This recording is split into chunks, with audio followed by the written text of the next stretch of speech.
Hello and welcome to Grid Vision here for the OB Builders Cup Series live from Music City, Nashville Superspeedway here in... Nope, sorry about that. Welcome to Nashville Superspeedway here as these guys get ready to take on 195 grueling laps from probably one of the more difficult intermediate tracks on the regular season schedule here at 1.3 miles with fundamentally next to no banking. At least it doesn't feel like it's there when you go into the corner, about 14 degrees. These guys are going to have a handful here this evening. So I'm here in the booth, joined by Curtis White, Concrete Kurt himself, and Austin Derbyshire in our production trailer. How you doing this evening, Kurt? Yeah, I'm doing pretty good, and that's what I've been called quite a bit lately. But nonetheless, we are at a concrete track tonight, like you said, at Nashville Superspeedway, which nowhere near actual city of Nashville, Tennessee, but nonetheless. It's a mile and a third, like you said, 14 degrees of banking, much flatter than most of the intermediate tracks that these drivers normally tackle. So it's going to be a bit of a challenge, I imagine, for these drivers tonight. Definitely going to be a difficult one here as we look at the championship standings real quick. Justin Levine with an 80-point lead over Patrick Gitter in second. Don Seminario Pasalacqua and Derek Heitman rounding out the top five here in this, what's going to be a very closely contended championship hunt as we get through the weeks here. There's a lot of names that haven't really made their way to the top yet that we're already expecting to find their way up there in pretty decent pace.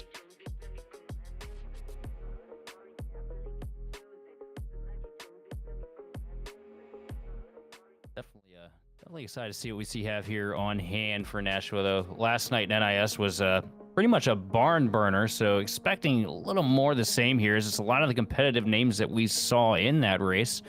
But to start things off here, I'm going to pull out the keys to the race this evening and start with number one, talking to some of the drivers. The big concern for some of these guys is going to be the bump in the centers of 3 and 4. If you manage to get the car over that bump, it'll smack the underbody, and it's caused a lot of guys to really just snap loose or snap sideways here in practice. So keep an eye out for that, because that could very well be Calamity Corner. Number two is going to be trying to find a way out of the dirty air. So you're going to see a lot of guys trying to offset the splitter just a little bit through the corners to try and get a little bit of clean air tucked to the nose so they can try and get to the bumper to make a pass. Then finally, with this track being so difficult to work your way around, the outside line momentum can really carry you guys. So you're going to want to be as close to a peak era Ryan Newman to try and defend against a handful of these guys. Make it harder to pass in a kidney stone.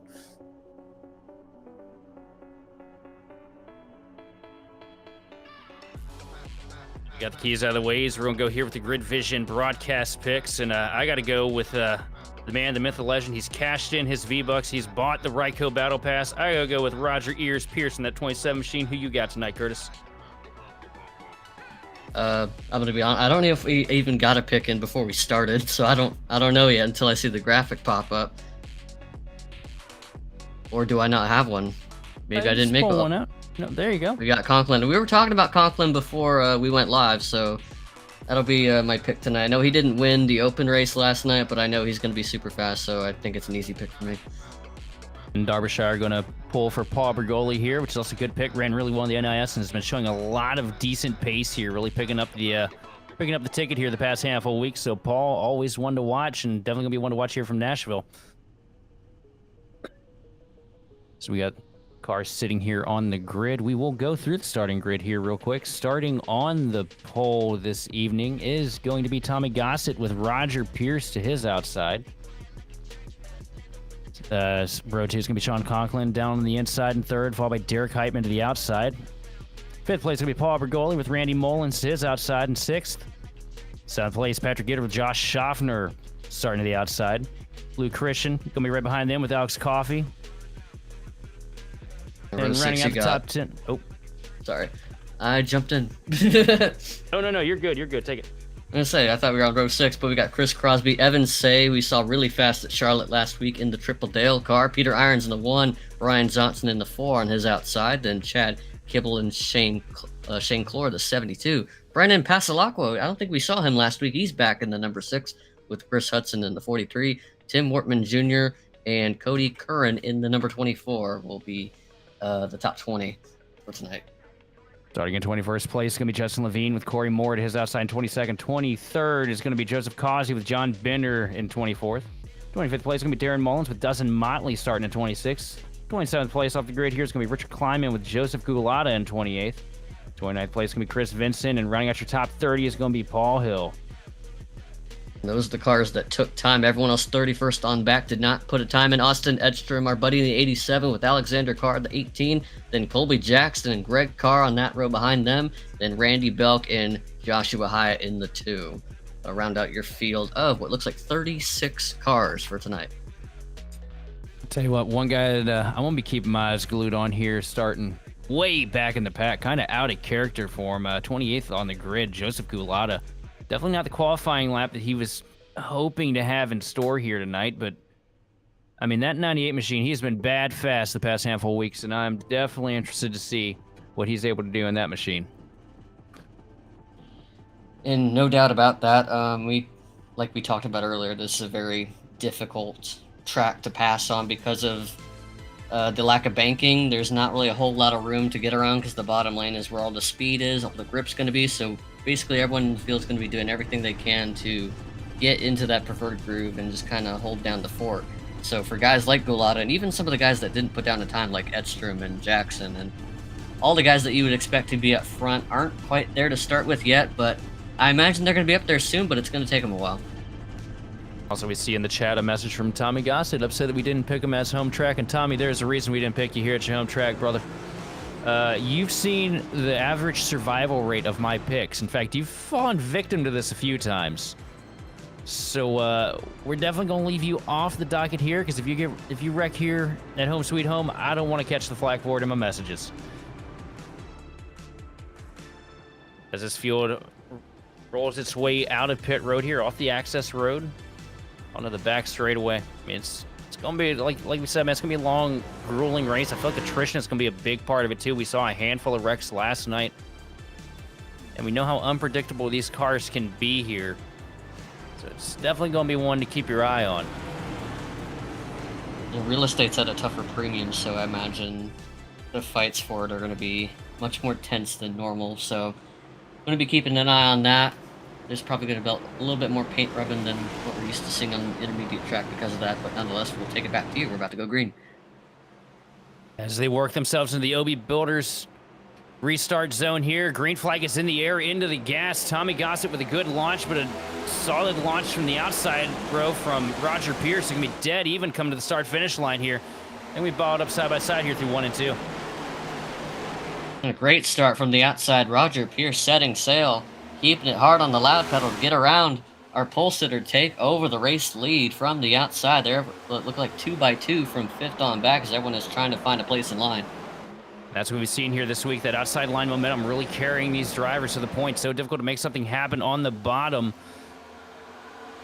Roger Pierce going to lead lap 1 over Tommy Goss. A little bit of side-by-side action just a few rows back to the inside. Paul Bergoli trying to make a move on Randy Mullins, but getting kind of washed in the dirty air off of the back of Derek Heitman's 76 machine. That's going to give the run to the 54, Randy Mullins, and he's going to pull from Paul Bergoli down the back straightaway.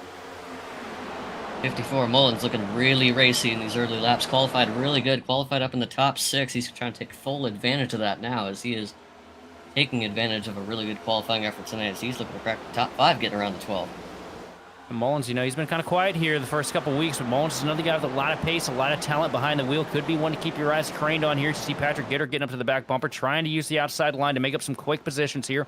We saw Levine do this last night in the NIS, and a handful of others. You see Mullins now duck down to the bottom to try and get underneath Derek Heitman through 3 and 4.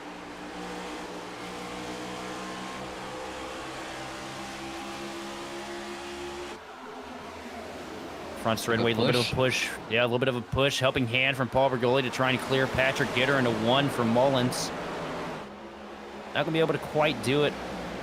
You know, this track looks absolutely nothing like it. The only thing it shares with Bristol is the fact that it's a concrete surface, but the racing lines feel very similar to me, at least, you know, in a more microscopic scale. It feels like the outside line here does kind of what the top does at Bristol, where another car would get up there on that top lane and just make it absolutely miserable for you to do anything on the bottom. You just get mired together for handfuls of laps at a time before one of you all can finally make a pass. You see Patrick Gitter going to get the spot over Derek Heitman here and tuck back down to the bottom to try and start preserving those Goodyear Eagles a little bit. Now going low, trying to throw a little bit of a block here.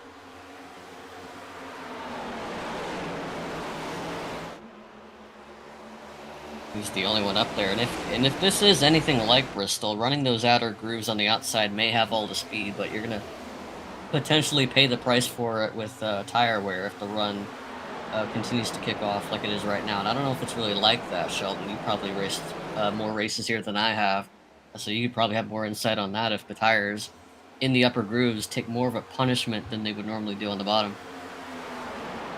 Well, I'll tell you, in my experience here, I would have better luck getting pregnant myself than making a pass on the bottom lane at Nashville. It is a daunting task. I just send it up to the outside line, hope it sticks, and try to shotgun pass. But right now, up at the front of the pack, Tommy Gossett trying to get back to the lead. Down to the inside of Roger Pierce through 1 and 2. Pierce using the top line, then to pull him down the back straightaway. And Tommy going to have to concede and fall back in line behind the 27. Got a pass for 3rd right behind Gossett. Looks like Gitter on the inside, Conklin outside in the 10. They're 2x2 out of turn 4.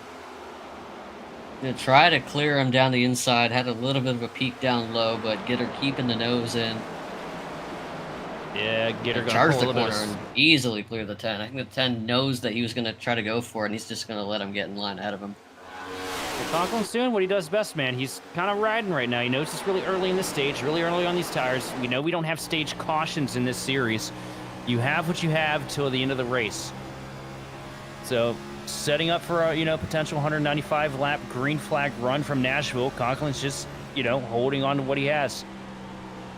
Really crafty maneuver here to start this thing off, but we're used to seeing this out of that 10 machine. Looks like they're going to be side by side right ahead of him as we look on board. That's Gossett, number 17. Conklin going to go with Gitter on the outside. Going to get a 2 for 1. Gossett backed off a lot of pace on the back straightaway. Not sure what happened to him coming out of turn 2. If he got loose, tight, or if he's just trying to say, but we got a caution. We got a crash here on the track. Got 2 of them around. That's the 18 machine as well as the 58. 18 machine of Alexander Carr. That's Richard Kleiman in the 58.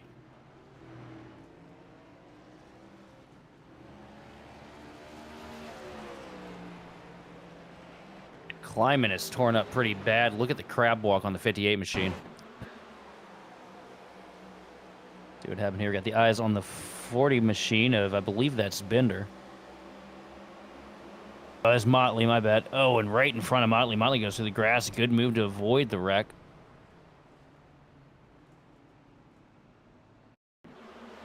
That almost took out all the RPM paint schemes there. So that was a big slide for climbing out of the corner, and that's the bump. That's what the other drivers were alluding to in the pre-race. Just gets over there, and it offsets the balance. Around he goes. No saving it. And unfortunately, takes a handful of cars with him. Right on board with Kleinman here. Yeah, you see him. He hits it right there, and it just, you can tell the car was unnerved by the time he hit it. Over rotates the back, and around she goes. And not what the rest of the drivers want to see. If that's been the storyline heading into tonight, that's probably going to develop even more so. Like, knowing these cars are so surface sensitive to those kind of bumps and creases that any sort of track that has even a little bit of character, these cars don't seem to handle all that well to it. And that's one of the things that, the Gen 6 car, the Xfinity car, or hell, even the truck, we wouldn't have a problem with, because you got all that extra clearance of the underbody to the side skirts. But these cars, no side skirts. They're literally sitting flat on the frame just about all the way around here if you're trying to make speed. And I can't tell you, many of these guys out here trying to avoid making speed. And once you hit something like that, it's game over. Colby Jackson a lot of activity currently on pit road. Yep, Colby Jackson, currently your leader, opting to stay out on this pit stop. Luke Christian going to win the race off pit road, I'm imagining, with just a gas and go or maybe 2 tires.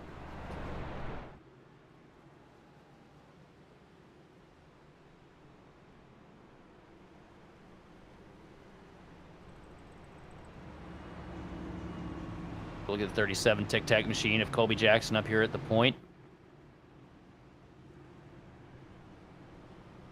A real breath freshener right there. Indeed. Kristen took right sides on his pit stop. Honestly, not a bad call for Nashville. The left side tires here usually don't really wear a whole lot. Honestly, I remember in a league race here that we used to run, the guy that ended up winning the race was the only guy that took right sides, and he was able to hold off. Like, he had there wasn't really much of a difference in lap time. His balance might have been different, but he still was able to manage. So, not a bad call for the 3. And it might even help him early on. Might even help him a little bit too. If those left sides, the difference between the lefts and the rights and wear can kind of generate more of a loose condition in the car. Like, I know at Nashville back in the day, I used to do that all the time to get a lot of wins, because I'd always be complaining about how tight the car was. Come down, fire on 2 tires, and next thing you know, it's trying to drive off the right rear coming out of the corners. So that might be a good move for Lou here. We'll just have to follow and see how it works out. And again, not too many laps on the tires either, so not especially too much of here, an offset balance in those tires, so it's definitely one to look out for.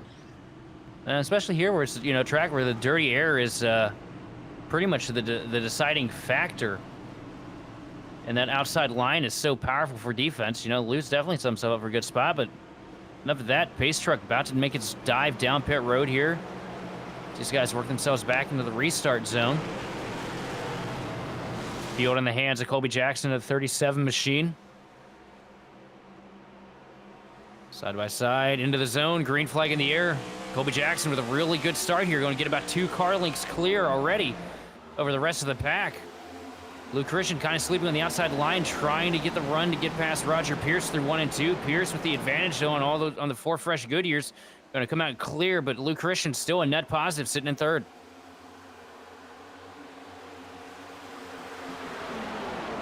Further back, we have Patrick Gitter trying to go toe-to-toe with the 10 machine of Sean Conklin. Conklin working the outside line here. Down the front straightaway, Conklin going to use the outside line advantage to pull him in front of the 21 machine at the start-finish line.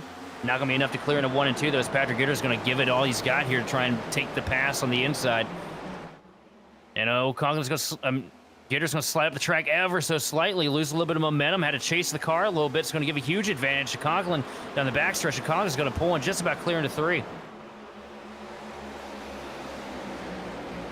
And Gitter with just a nose ahead out of 4. And the way that the track kind of levels out with the bump after that, it's a very sketchy part of the track to be side by side, but both those guys handling it very well as we set sail into turn 1, setting their sights on Passa Lockwood in the number 6. By the way, another car that took 2 tires on that pit stop, up from 17th where he started, now in the top 5. Conklin's going to clear and get the position as well as throw a huge block down the back straightaway to stall the momentum on Patrick Gitter. Sean Conklin moving himself back up into 5th position. And Patrick riding right at the mirror. Here comes Pasalakwa, though, trying to make a pass on Luke Christian here for 3rd down the front straightaway. Into 1, and Pasalakwa's going to take it with ease. Luke Christian not even going to try to fight. Oh, Christian clips the apron a little bit, though. Let's go bottle up the momentum on the 3 machine here coming down the back straightaway.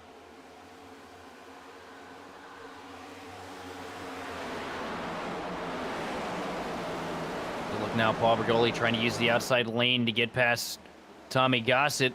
Bergoli going to miss the corner a little bit, though. Slide up the hill ever so slightly, but still have enough momentum in store to pull past Gossett. Looks like Gossett's just absolutely saving everything he has right now in that 17 machine. See Justin Levine going to get by now. Gossett falling into the clutches of Derek Heitman here in the 9th spot. Yeah, he's banking on a long run. He knows what he needs in his tires.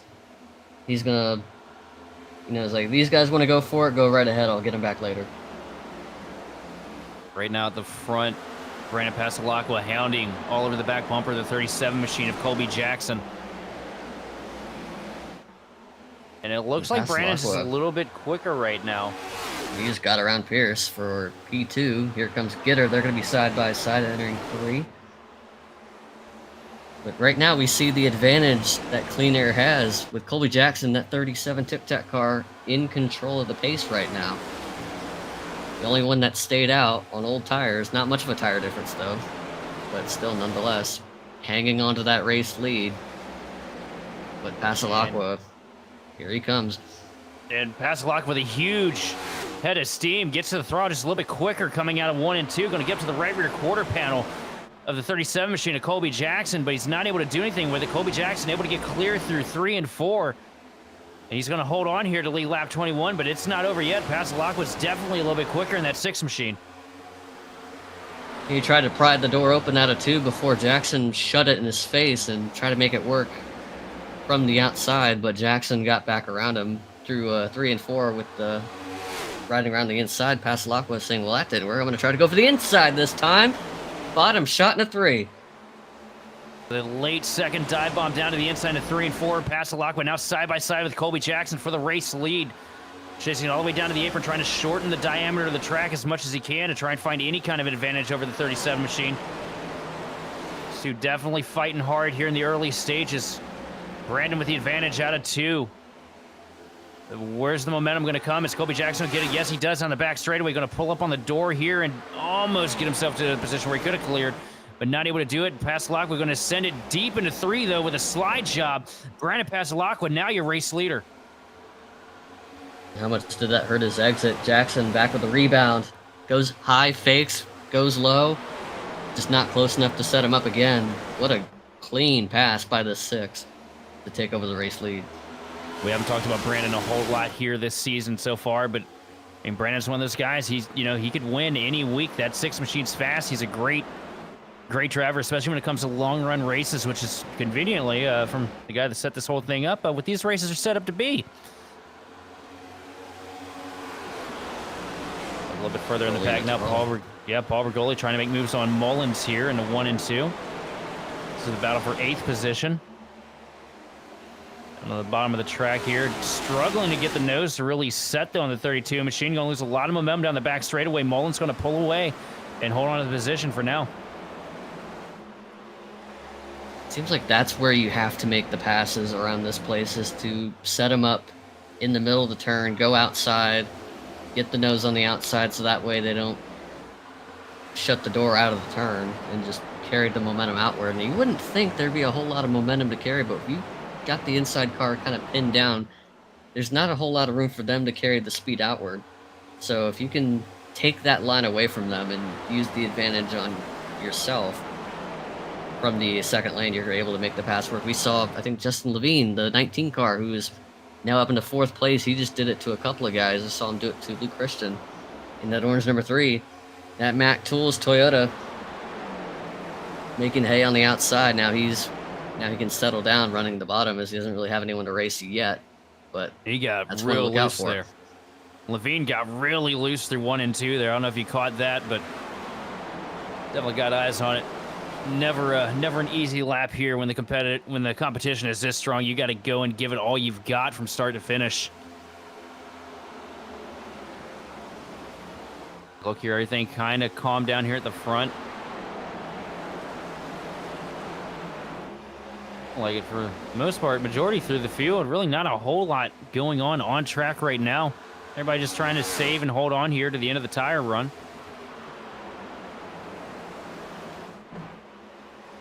Pasalacqua trying to stretch out an advantage, but here comes Patrick Gitter trying to get to the outside and get to the outside of the 37 machine to Colby Jackson. Jackson loses a bunch of momentum through 3 and 4, and he's going to lose 2 spots here at the start-finish line as Justin Levine falls the 21 through. Patrick Gitter now up to second place, setting his eyes on Brandon Pasalacqua here at the point. The 21 machine looking pretty stout this evening. Does he have what he needs to get up there and contend and possibly bring home a win? Justin Levine trying to give him hell on the outside line, though. Tries to take the top 2, 3, and 4 to get the momentum. Not able to get anything out of it here. Going to fall back in line at the start-finish line. Behind the 21 machine of Patrick Gitter. 1 car up into the wall. Looks like Lou Christian tags the fence a little bit coming into turn 1. He smoked it. There was a big cloud from that hit. And he's under fire now from Roger Pierce. Pierce going to get down to the inside. They are 3 wide into 3 with Colby Jackson. 3. Stuck up top. Christian just about losing it into the corner.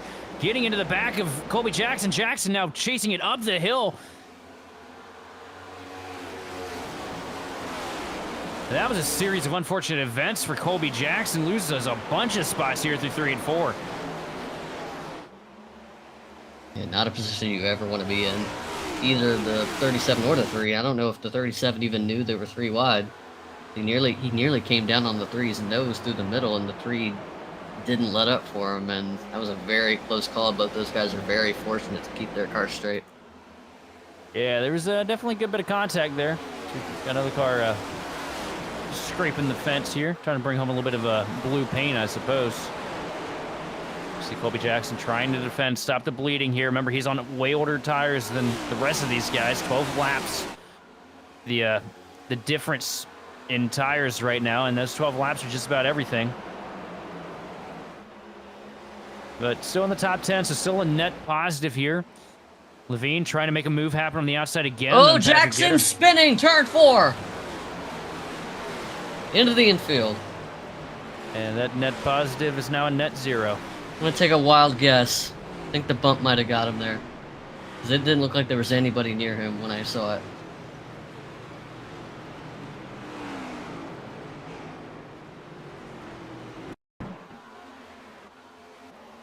See what happened here. Coming out of right 4. There, hiding behind him. Yep. Called it. And that right there, that's just one of those mistakes that you have to go and make. You know, Colby, he's a little bit, if memory serves, he's a little bit newer to the sim racing side. He's definitely a talented young man with a whole lot of potential, and you just got to get out there and make these mistakes every now and then to learn from it. You know, on a difference in tires, and you and I both know when you're on different tires, it is almost impossible to teach yourself to just let it ride and settle for what you got. And that right there is one of them situations where I think he just, you know, overestimated it, but re-rack them and restack them. But while we're under caution here, we're going to go away for a quick break. We'll be right back to bring you more of the racing action from the OB Builders Cup series here on the grid.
And the lights are out on the OB Builders Cup Series pace truck right now as you work our way down the back straightaway here at Nashville. 34 laps on the board.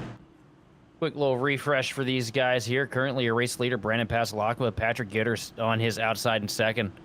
Justin Levine, Sean Conklin, and Roger Pierce round out your top 5. Guys working their way into turn 3 here.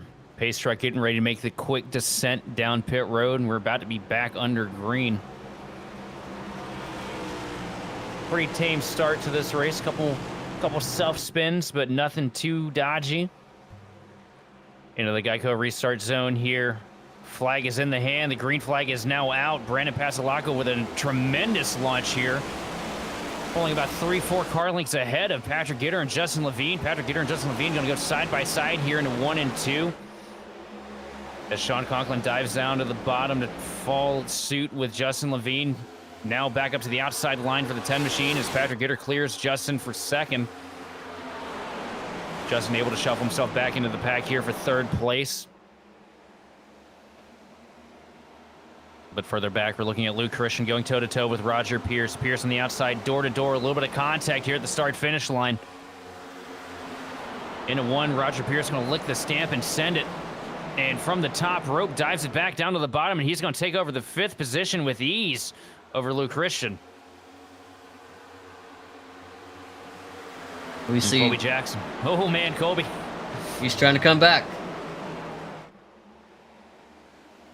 And luckily for him, it was a self-spin. He didn't hit anything, and it's still very early in the race for him, so he's lucky that it was only a slide into the grass, so he's able to continue on. Well, one thing that he definitely learned there was obviously not to do that again through 3 and 4, but another thing that he picked up was probably a good bit of confidence. I mean, to let a handful of laps on 12-lap order tires, that's always a confidence boost. Was able to hold on into the top 10 up until his spin, so he definitely knows he has a fast piece of machinery beneath him. Now he's just got to figure out how to work his way through the traffic as he's side by side right now with Paul Hill. This is the battle for 16th at the moment. And passing ain't easy, especially somebody as well-versed at defense as Paul Hill is. That could be a bit of a problem.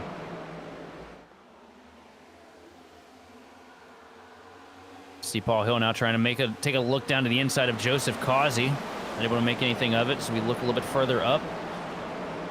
Gulata already up a decent amount of spots. Started way back in the field, sitting in 11th right now, so these CFM machines definitely have some pace in them as he's tailing the 333 of Evan Say. Now going to the outside, trying to make the pass to get into the 10th position. Here comes Joseph Gulata around the top end of the racetrack, going to get past Evan Say here down the back straightaway. That's for 10th. Now setting his eyes on Derek Heitman. He's going to, well, go around the top again, and this is the same move that we saw Levine pull last night in NIS and a handful of other guys. You just get the thing keyed up on that outside line, and it's a world of difference in momentum until you kill those tires.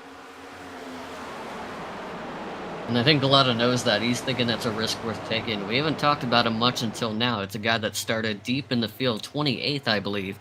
So he's trying to crack the top 10, or I believe he has cracked the top 10. So gives us a reason to talk about him now as he's trying to make the most of it. I'll tell you what, man, it's been so much fun here on Grid Vision watching the climb through the rankings that 98 machine of Joseph Gulata has made. All started with a late season pace seemingly out of nowhere and just keeps building. Wouldn't say he's a stack of pennies. Yep, for the lead right now, Patrick Gitter trying the outside line to get past the 6th machine of Pasalakwa, tucking back in down the back straightaway.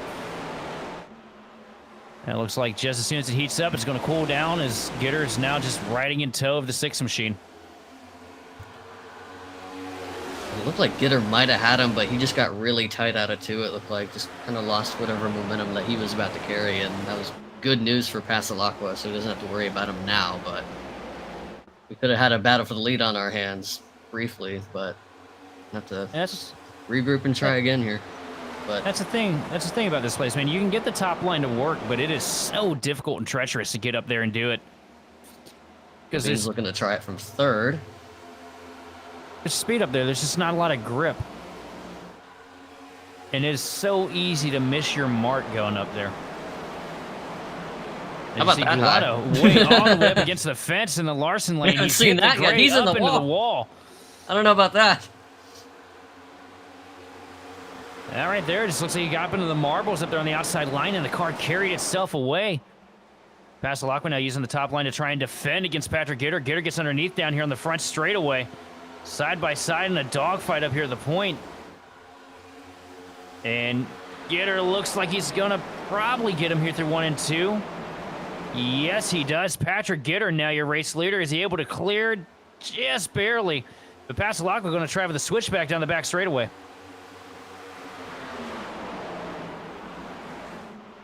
Got to get the tires to stick. It's very difficult with that shallow entry, how flat this track is. Does a good job of it. They're going to be side by side here at the line, but Patrick Gitter going to lead lap 45. Down to 1 and 2, and Patrick Gitter is going to clear into 1 and 2. Brandon is not giving up. Gonna try and pull him in for a side draft here on the back straightaway, but he's got to be careful because Levine's starting to look on that outside line, and if there's anybody I can think of that'll shoot the top, it's going to be the Mac Tools Camry. Hey, Passalacqua's car looks really dialed in on the bottom. I thought he was going to be really, really off with that shallow entry. I thought his car was going to build tight, but he got the tires locked in on that bottom lane, completely ripped up, and nearly made the pass again on Gitter. Now he's got to deal with Justin Levine, who's going to use every single inch of this concrete surface to try to take away second place. He used the concrete surface as well as the steel retaining wall coming out of turn 2. A little bit of a snag on the fence, but doesn't slow the Mac Tools Camry down a bit. As you see him side by side here, and he's going to use that outside line momentum to get him pulled in front of the 6 Paradigm machine. Justin Levine up second, and he's bringing friends with him. Sean Conklin right off the back bumper, side by side through 1 and 2 now. And Passalacqua is just kind of stuck on the conveyor belt. It's like a backwards version of Martinsville here for him.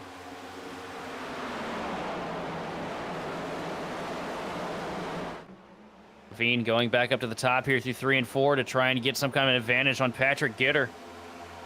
Have to be careful, though, because Sean Conklin's looming there on that quarter panel. Levine sending it in deep again into 1 and 2, trying to arc the corner now a little bit later to get the momentum down the back straightaway. They're still side by side. Passalacqua's losing a bunch of spots here as he's fallen back about 4 or 5 spots.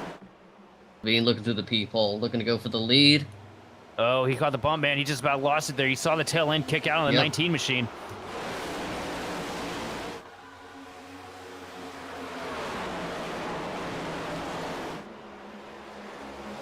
And here comes Gulata. Making it work. Up to 4th.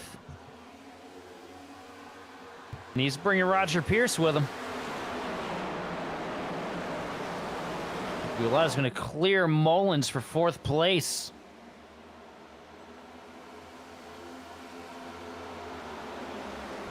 Roger Pierce going to get clear too. Move Roger Pierce into the top 5 now. And Gulata's not done. He's still a lane up from everybody else.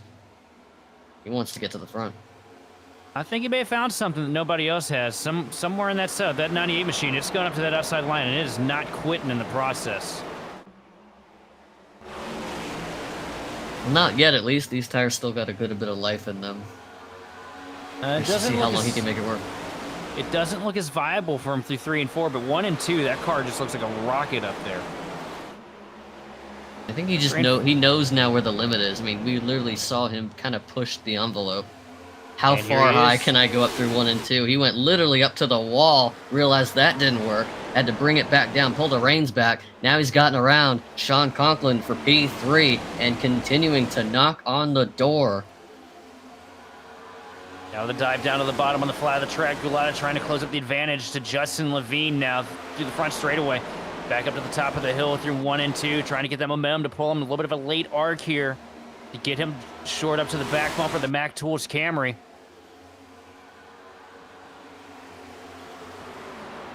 On the backstretch in line, here comes Justin Levine trying one more time to try and get past Patrick Gitter. Just can't. Not able to do it. The car is just not hooking up for him from center off, and it's really... he has the run entry, and as soon as he hits center, it just looks like the car gets a little unsettled by the bump and tightens up, and now Gulata taking advantage of this, diving to the bottom through 1 and 2.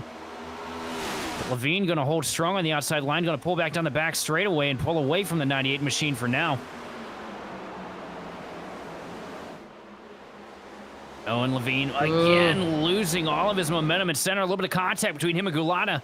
Both drivers do a great job keeping those machines under them, but losing car links to your race leader, Patrick Gitter. And Gulata had to make all of those passes from that middle lane. That's where he's been comfortable. That was the first time he had to make a pass from the bottom. I was worried his car was going to wash up a little bit, trying to get around Levine, and it did. So now he has to settle back in line and try to regroup. A lot of going back up to the top here, and it just looks like that 98 machine is just a little bit more on the free end, which is really helping him with that outside line, especially through 3 and 4. We see that, you know, a handful of these guys get up there and just lose everything they've built. That 98 just doesn't have the quit in it right now. You see him try to get to the outside quarter panel. Justin Levine here through 1 and 2. Levine getting to the throttle a little bit quicker, going to pull away. These guys are already closing back up on Patrick Gitter, so you know Gitter kind of log jamming the field a little bit right now. He needs to set him up out of 4. That's where Levine's vulnerable right now.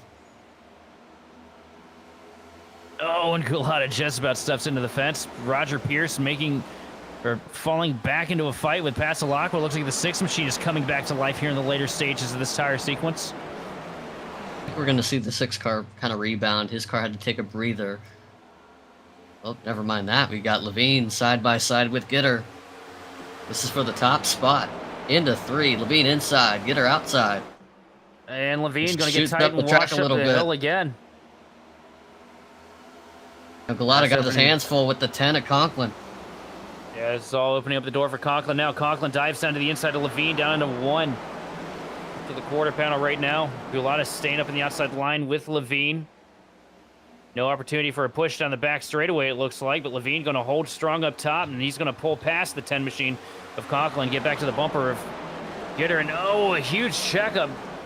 That's going to force us 3 wide here with Gulata all the way up against the outside.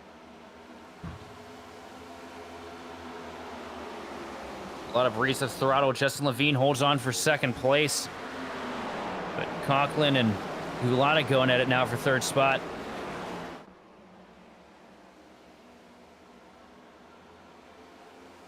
Tags the wall a little bit out of 2, continuing to kind of push the boundaries of 1 and 2. I think what he's trying to do is try to build that outside lane up. With the way this track takes rubber, I think he's hoping that lane will come in later on in the race. It's definitely worth a shot. I mean, you've got 195 chances at doing it here today, so. And I imagine with the track cooling down and the track continuing to take rubber, for one thing, with this being a concrete track, they're going to see the rubber being put down, and we're going to see it here in the broadcast booth throughout the night. The track is going to look darker and darker as these cars continue to circulate around the circuit. Makes me wonder if they're going to, kind of like a dirt track, you know, you kind of look around, see where else you can find grip. Hey, what I miss the days when it used to be like that everywhere we went. Now Sean Conklin going to fire it down into 1 and 2 and take away the spot with ease from Gulata. Patrick Gitter tags to the fence from the lead out of turn 2 down the back straightaway. That's going to pull Justin Levine back up to the rear bumper. But now Roger Pierce trying to take the fight to Gulata as well and follow his Victory 1 teammate through the mix here. Here comes Conklin now, side by side with Levine. This is the battle for 2nd place.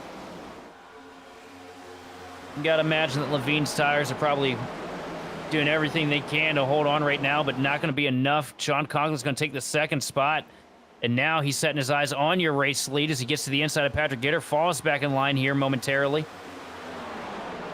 Gitter trying defense into 3 and 4, trying to take away the clean air from the 10 machine. You see it work a little bit, but not enough. A little bit of a tag, a little bit of contact between the two. Gitter's going to go up the hill, and we're 3 wide for 4th position.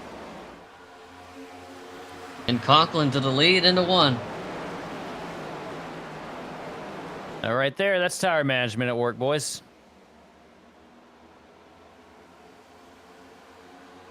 Sean Conklin, now your race leader. The battle looming for 4th spot right now as Gulata and Pierce go toe-to-toe. And it's a 3-man fight, 4-man fight here for the spot. As you see Pasalakwa all over the back bumper of Pierce, and just behind them is Derek Heitman. You got Heitman, you got Mullins, you got Evan Say. Got this whole line of cars ready to get through as the top three are looking to pull away.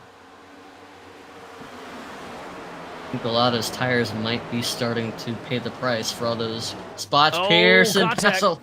Oh, God. Getting really sideways out of 4. Had to catch that thing really quickly. All right, there's just two very comfortably aggressive drivers coming head to head. Thankfully, both of them able to walk it home after that.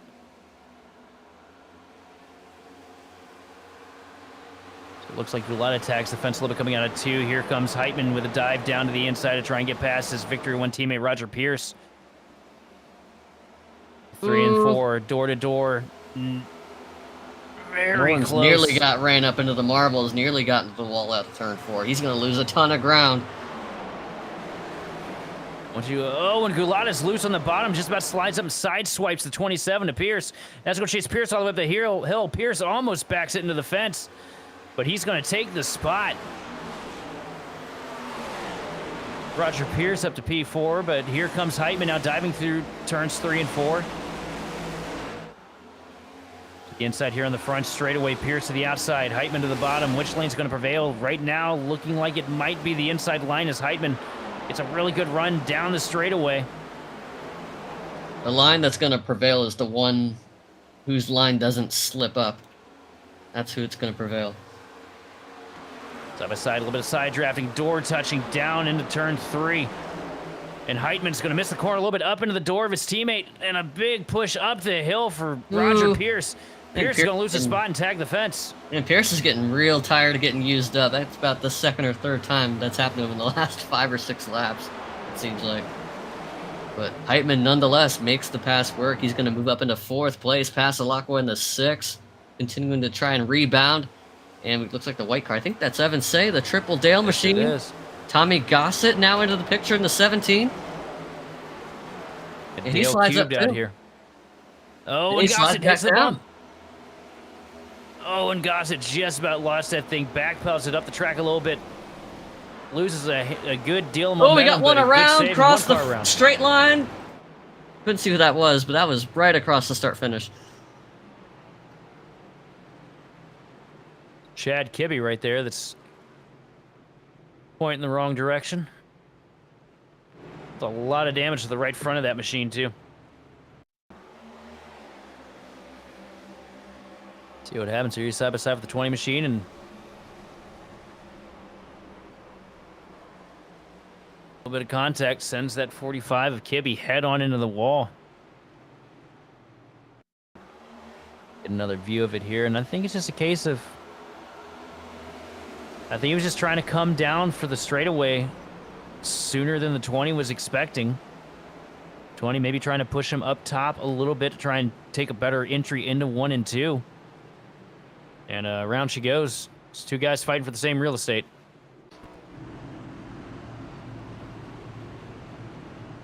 You'll get that, unfortunately for them. Ended up meeting in the middle. Anyway, 69 nice laps on the board here. As, all these guys dive it down pit road here for 4 tires and fuel. On board with Conklin, leading Patrick Gitter and a whole Congo line of cars down pit road.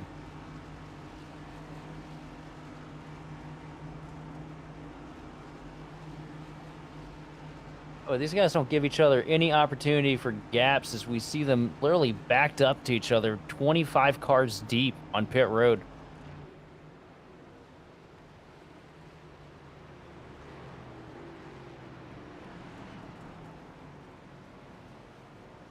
And we saw, the guys that took 2 tires or didn't take any tires, they kind of didn't hang in there as well as we thought they would. Seemed like 4 tires was the obvious call.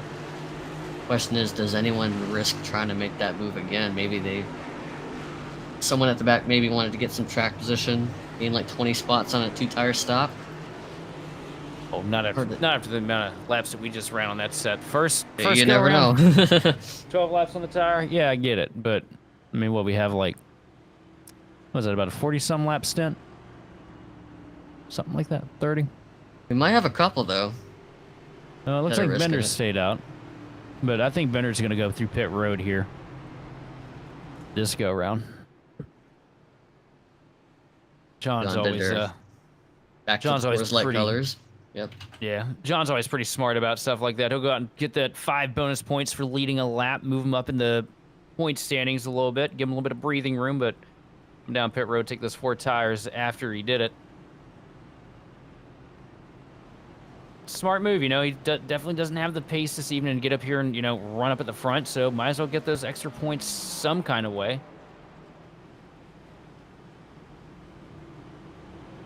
You also see the lights have been turned on here from the Nashville Superspeedway. Everything a brighter shade of gray.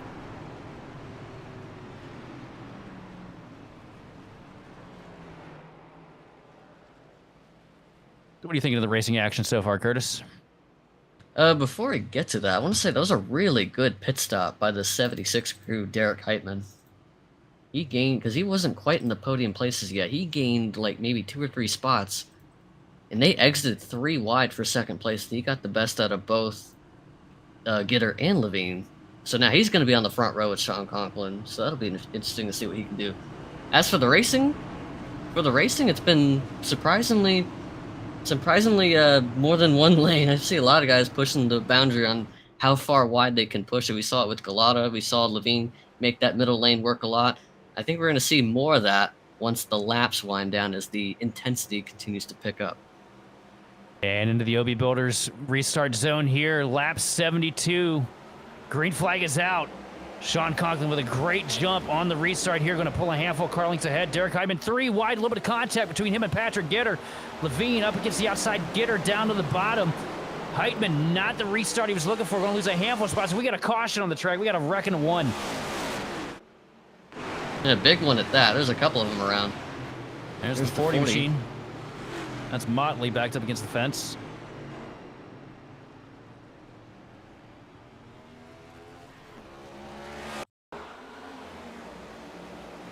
See what happens here. See him on the outside of the 2 machine coming into 1. Oh, that was Vincent getting turned. The 33 oh, yeah, car. Vincent gets turned by... Looks like he got spun by Randy Belk, and that was a huge cluster of cars behind caught in it. Handful of cars go around that one. Innocent bystander, that 9 car. Chris Crosby also got collected. That's a tough break for the... Yeah, there's a little bit of contact between him and Vincent. That's going to send it around. It's definitely a tough break for a handful of these drivers, especially Crosby, who's looking for a good run in the Thunder Road Harley-Davidson Chevrolet.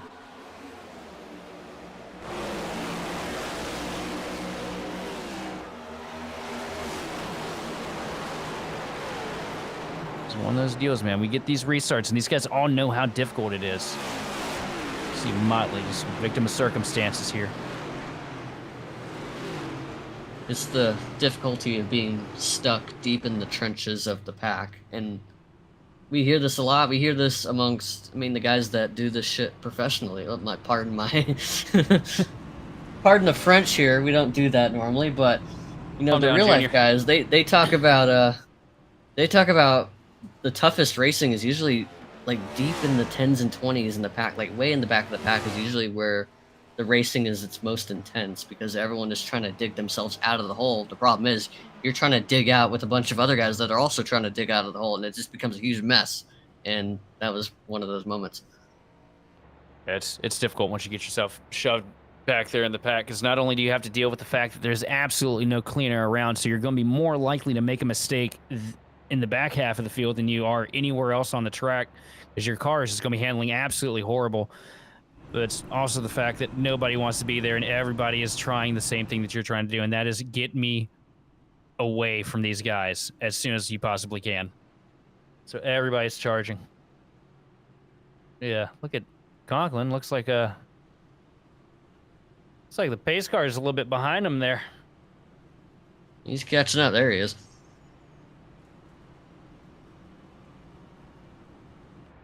Right there, that's a good catch. That could have been a race ender right there, because stay out in front of that pace car for too long, they will throw you a black flag. Does our pace car driver have a name? You can name him if you want. I'm gonna say, because I know we got Barney, who works at the flag stand for was that Benny? Okay, the pace car driver's name is Benny. All right, our producer Darby has named him Benny from the production truck, so we're gonna call him Benny. Benny was kind of lacking a little bit, Well, I almost mean, ruined Sean Conklin's race. Thankfully, I he don't. caught back up just in time. I don't think it's Benny was the problem. I'm looking at Benny right now through the window of the iRacing pace truck, and there is laser focus on that man's eyes. He has not blinked this entire caution sequence. I didn't think he blinked on pit road earlier. Yeah, or maybe the truck's down a cylinder or something because he was kind of late. I don't doubt this man's ability to drive a pace truck. He is, He is besides the like the top guys in the series, he is the most locked in driver on track. But just something he's you got don't want to see happen. He's got the most laps led, especially at Bristol and Richmond this year. But as we line up here again to give it another shot into the Geico restart zone, green flag in hand, Sean Conklin gets to the gears good and quick here.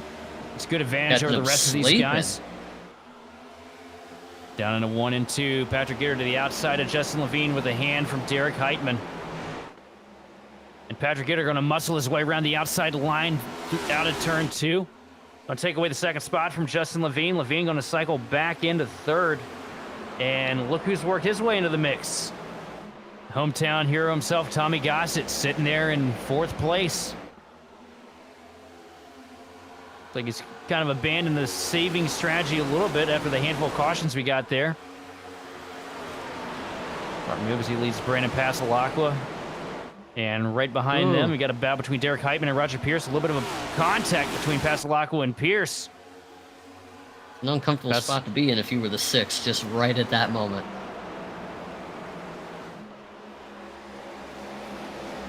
Down to 3 and 4 now. Roger Pierce trying to work the inside lane to get past Pasalacqua as we get my favorite view of the track there for a second.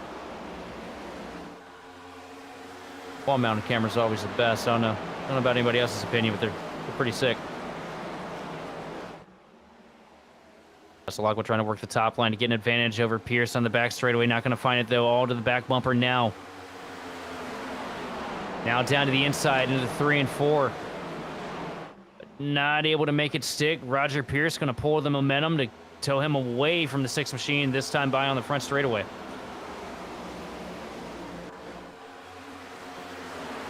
Side-by-side action here just outside the top 10. Here's a car we haven't really talked about a whole lot. That 87 machine of Austin Edstrom.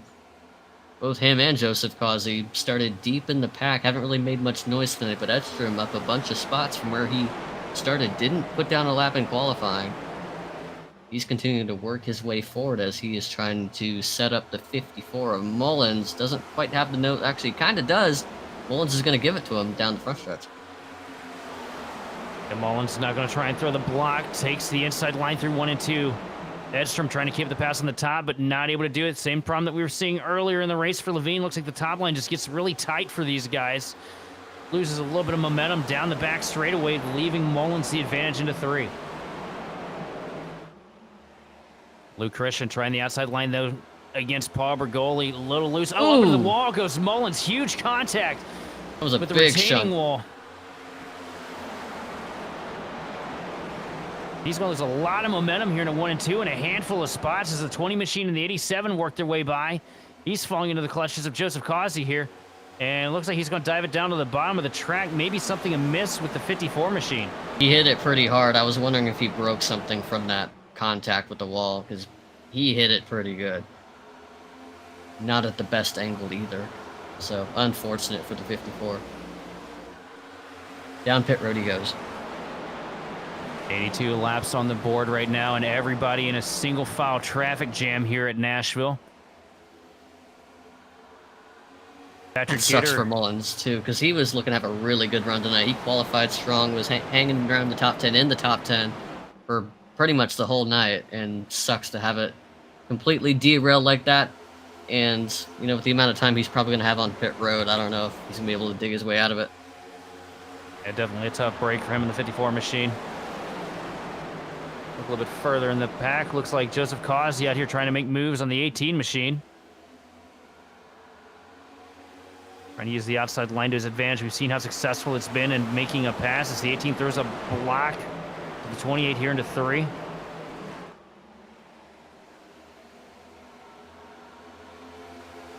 There's Colby Jackson working his way back into the picture as well. But a little bit of contact between him and 28, and Colby Jackson hard into the fence. Oh no, the commentator curse strikes live. And that's going to be it for Colby as he dives it down pit road. Heavy contact to the right side of the 37. And Colby, you cannot park there, brother.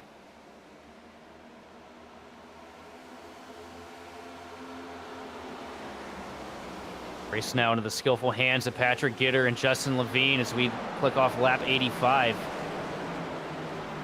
Mullins returning to the track now after getting his damage fixed on pit road.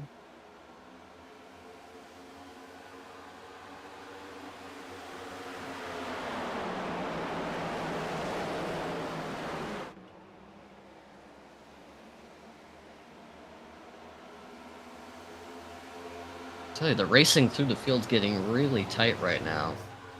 And when I say tight, I mean everyone is packed together in a single file line, pretty much. Except Roger Pierce looking to make something happen with Pasalacqua. Get them mixed up on his inside. He tried to cover him off there in fourth. But looking at from first all the way back to outside the top 10, everyone's pretty much single file now. Not as much urgency that we saw in the earlier stints. The exception, it looks like Joseph Causey side by side with Alexander Carr for what looks like 15th place. That's really the only battle I see at the moment. When Carr is going to send in a 1 and 2 slide up the track, was going to try and complete the pass on Causey, but unfortunately for Alexander Carr, Austin Edstrom was there to block the move, and he's actually going to come out on the losing end of that fight as he loses traction, loses ground to the 88 machine of Causey. And P3 for Pasalacqua, meanwhile. He gets around Conklin.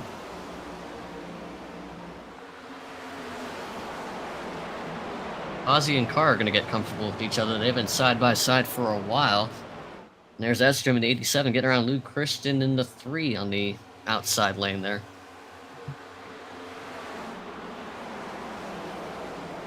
You get a little more.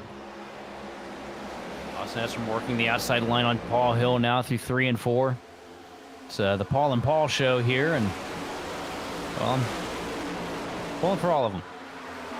See Paul Bergoli thinking about making it 3 wide, but thinks better of it coming into 1. He stays in line behind the CFM machine with Paul Hill. Down the back straightaway, though, Austin Edstrom going to use the top line momentum. Is going to pull him past the 26 machine. Now he's going to go toe-to-toe with the 333 of Evan Say.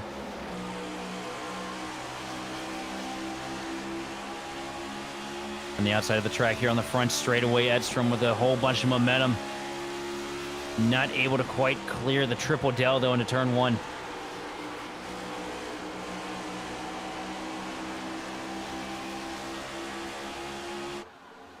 And he's going to get it out of turn 2, though. Austin Edstrom now up to the 9th position as he tries to tackle Joseph Gulata for 8th.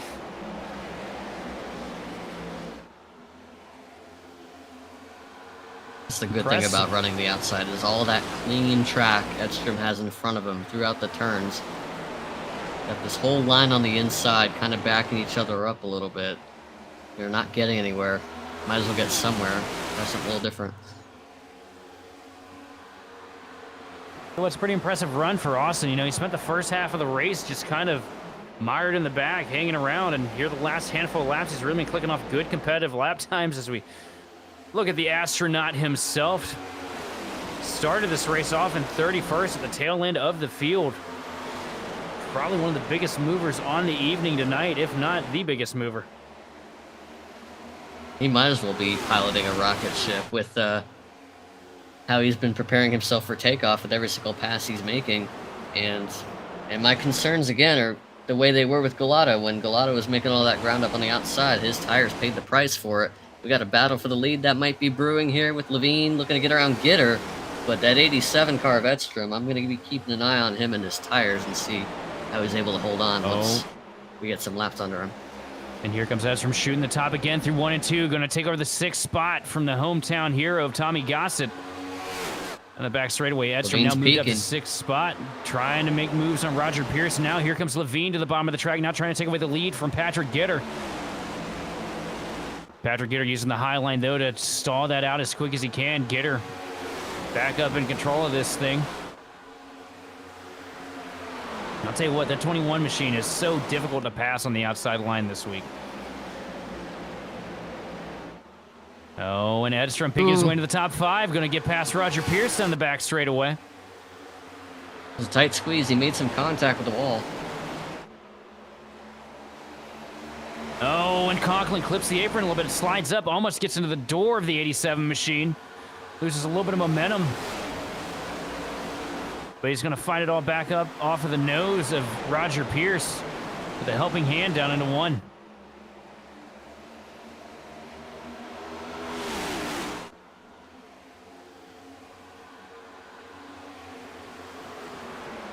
On the back straightaway into 3. Allison Edstrom still trying to work the top line to get past Sean Conklin.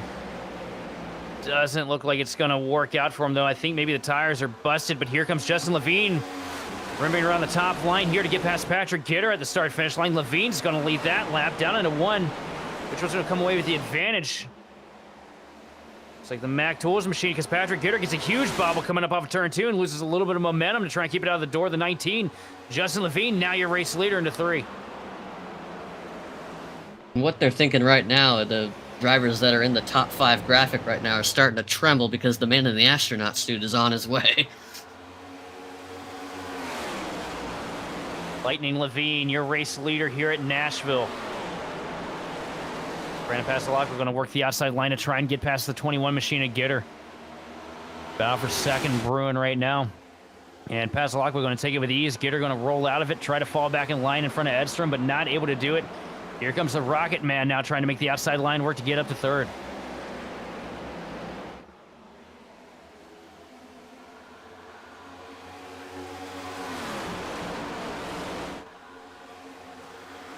Pastelak trying to make something happen for the lead now. Dives to the inside of Justin into 1 and 2. Oh, a little bit of a bobble, though. Pastelak going to fall back in line. Edstrom gets his nose chopped off a little bit. He's going to give a huge shot to the back of the 6 machine and try to pull himself clear on Patrick Gitter, but I don't think it's going to happen this time because the 87 is going to get tight in center, and that's going to open the door for Gitter to have a little bit more momentum on exit.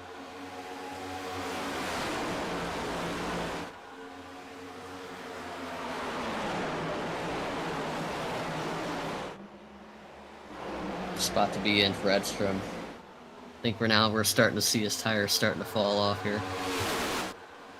I don't think they're falling off enough, though. Gitter doesn't get a good exit out of 2. That's going to open the door. Edstrom's going to take away the spot officially and clear the 21 machine finally after laps of hounding him. Austin Edstrom now comfortably into 3rd, but a little bit of a bobble, and it's going to open the door. Here comes Gitter again, diving down to the inside into 1. Yeah, this one's not done yet. Gitter to the inside. Sends it in deep into turn 1. Oh, and a slide job. Is he going to make it happen? Sticks it on the landing pad. Patrick Gitter with a slider and a tag against the fence is going to take away the 3rd spot back from Austin Edstrom. And right now, if you're Sean Conklin, you're looking out the window just saying, figure it the hell out, y'all. I want to go forward.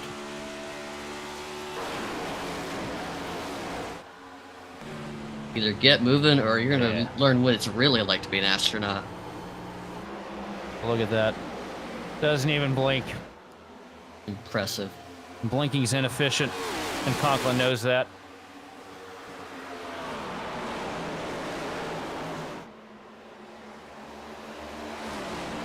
Here he comes, diving to the inside of Austin Edstrom. The tires finally giving up on the Stanley Tools Camry.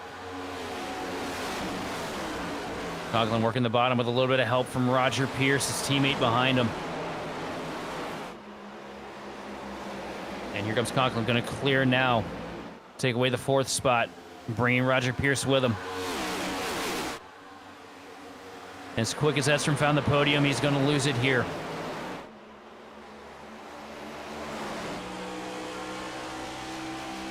Oh, and that's part of the risk you're willing to take. Oh, look, there's Tommy.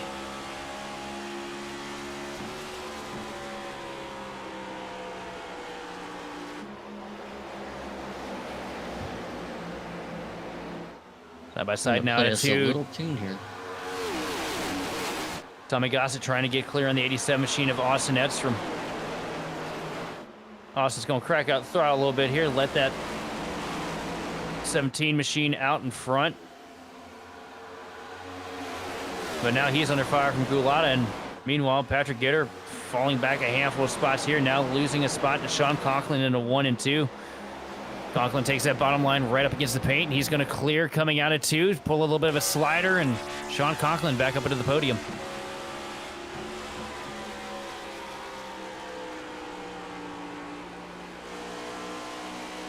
I think the cars that we're seeing not make too many headlines amongst the top 5 right now, like Conklin, like Roger Pierce, the guys that are not really making the craziest of moves right now are just kind of letting the cars do the work for them right now. And granted, they're still having to drive them at their fullest, but they know what they're capable of, and they're just kind of letting the battles play out around them, and they just pick up pieces. And I think that's exactly what Conklin is doing right now, as we saw him take the lead earlier in the race because he had the better long run pace. Ooh, and Pierce up into Gitter. Gitter.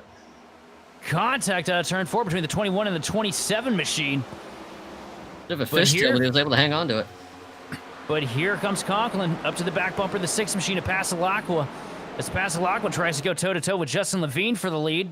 Brandon can get a little bit loose through 1 and 2, lose a little bit of momentum, fall back in line behind the 19. And here comes Sean Conklin down to the bottom of the track here for second.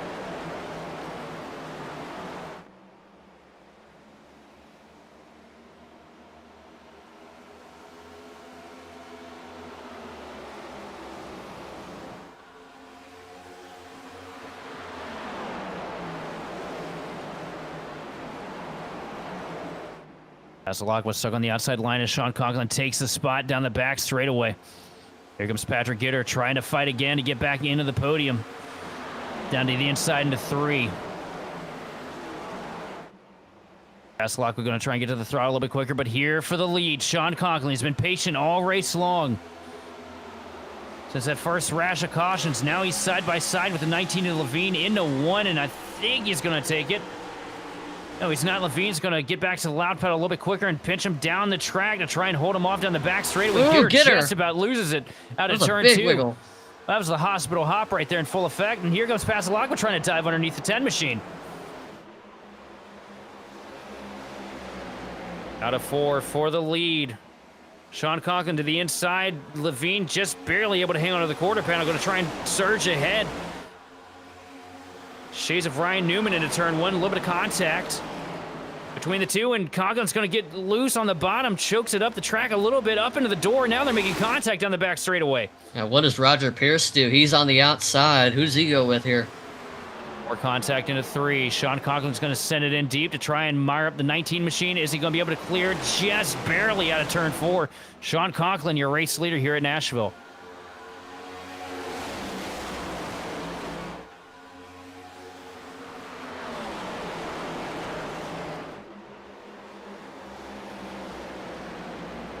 When you see Levine slide the tires out of turn 2, that's opened up the door for Pierce.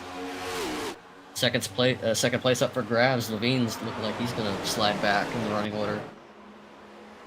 Put up a hell of a fight against Conklin to try and protect that lead. Just ended up losing that battle overall, but got a whole line of cars here that are looking to take advantage of that. See Patrick Gitter now to the top line of Justin Levine. Looks like he's going to surge ahead down the back straightaway, but Levine going to make a good run off the bottom to try and keep it even. Not able to do anything with it as they use the draft on the outside line. Gossett pushing the 21 machine ahead. Now Gitter is going to take over the 3rd spot again.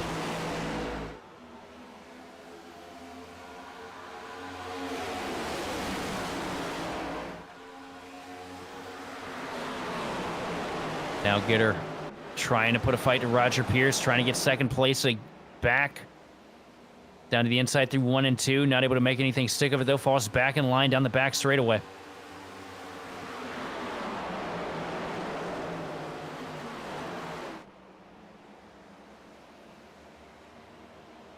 Hey, one thing, Curtis. One guy that's just not going to be denied this evening is going to be Patrick Gitter, because I don't think I've seen anybody so aggressive with his offense and his defense simultaneously as I've seen out of that 21 this evening. He's been sticking it out, that's for sure, and probably one of the more consistent cars we've seen on track tonight with all the comers and goers that we've had. And we're going to see Now he's got a mirror full of Tommy Gossett, who I'm looking at the graphic. Apparently, there's 2 of him. We have 2 Tommies? That's kind of impressive, actually. I don't know how you're able to fit 2 bodies in one car. Oh yeah, it's Kyle Larson next to him. He's doing the double. Yeah. Except it's 2 people in the same car. It's 2-seater tonight.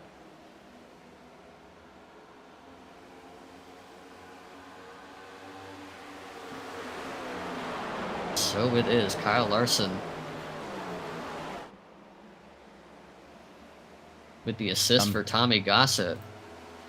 We got one really sideways out of 4. Paul Hill down wide. to the apron. Got way out of shape. Paul Hill gonna lose a lot of time here. A costly mistake for the 26 machine.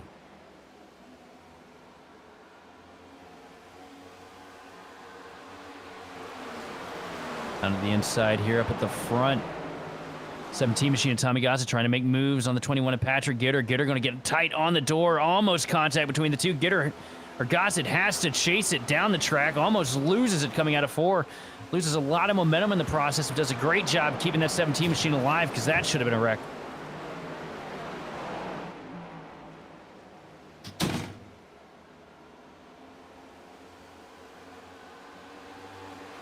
Now down to the inside of the track comes Patrick Gitter to the bottom of Roger Pierce, trying to take second spot away.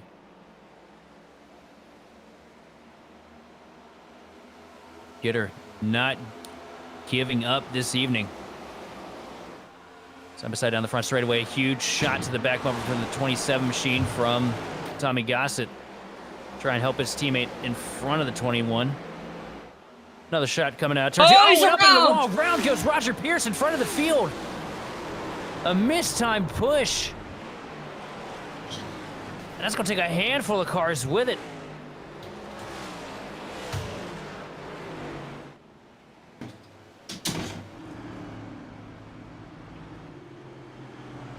Oh, and Justin Levine absolutely destroyed in the aftermath. Look at the left, put it on the left front.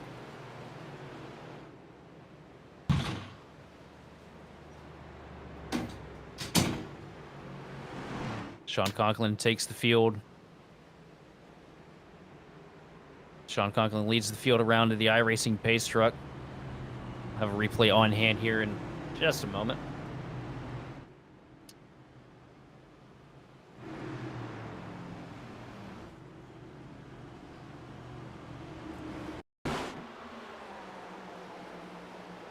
As we look out at turn 2, Tommy Gossett just trying to give a little hand. Roger Pierce gets a little bit of a wiggle. Tommy Bryden knows how loose that 27 machine was. Around they go. Tommy Gossett with a huge slide through the grass and hard contact with the wall. And see Justin Levine caught up in the mess as well. It looks like Joseph Causey found his way into it. So a really rough mistake here. Yeah.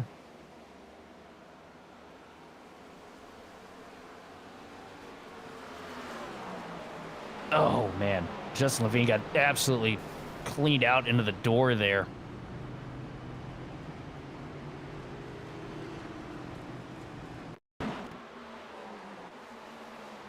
Another look at it here. I think we're looking at the 19 machine. We're right on board with Levine here. From out of the turn, everything looks good. And jump scare. And that's... yeah.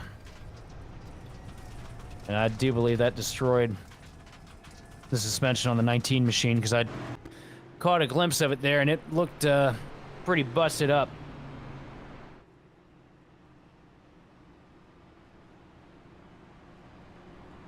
$120 laps on the board here. We're going to send it to a quick commercial break and we'll be back to cover more of the racing action here on Grid Vision.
And welcome back to the LB Builders Cup Series live on Grid Vision. Field in the hands of Sean Conklin and Joseph Gulata as they work their way into the LB Builders restart zone here.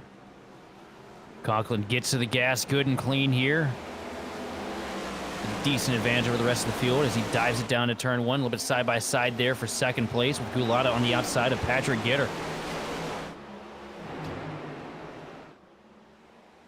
And Gitter slides up the track, up the hill, into the door of Gulata. A little bit of contact on the back straightaway. They both keep it straight. A little bit of dicey moment there as Gulata going to try to dart the top to get past Sean Conklin for the race lead here. But he backpedals a little bit as the car gets out from underneath him, loses a little bit of time there. But still able to pull up to the quarter panel and pull a little bit of a side draft down into one. And no surprise there, Gulata gonna go for it all. Gitter is gonna also follow suit from the outside, getting around Conklin. It's gonna slot him back into P3. Gonna cut the nose off the 6 there, try to prevent that attack from happening. Now here comes the 20. And with that caution that happened, that shook the whole field up. That's gonna bring this number 20 machine. Gonna go for 4th place on Pasalacqua. And Evan Say in the Triple Dale car. Right in his mirror. Yeah, that wreck took out a handful of our top contenders here. A lot of the cars that we saw making a lot of pace here. It's really re-racked and sacked the field. Giving a couple other guys. Say. I think Evan Say was also one of the cars that was involved, but he was lucky to not hit anything. So he benefits from this. See Evan Say working the top line, trying to get past Brandon Pasalacqua down into one. Going to be able to clear him into turn one here. Going to go get mired up behind the 20 machine of Coffee. It's not going to be enough to break the momentum. Evan Say is going to take away the 4th position and get clear of him at the same time.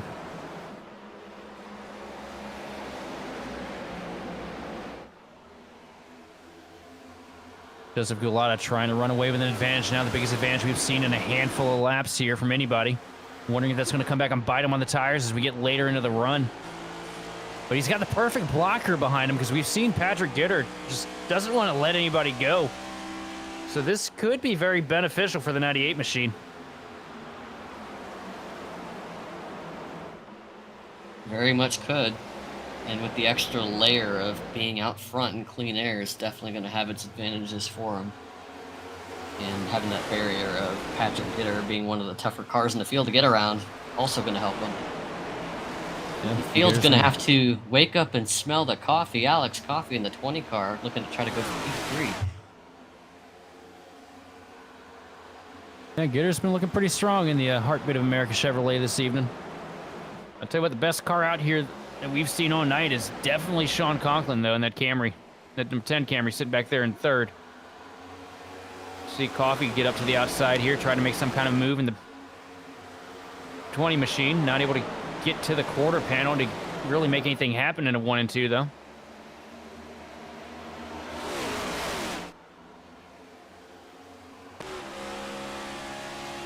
Right on board with Coffee as he gets up to the back bumper into 3. I'm pretty sure Conklin's just content to ride where he is for now. I think all these guys amongst the top 8 or 9 are more than happy to ride it out for a while.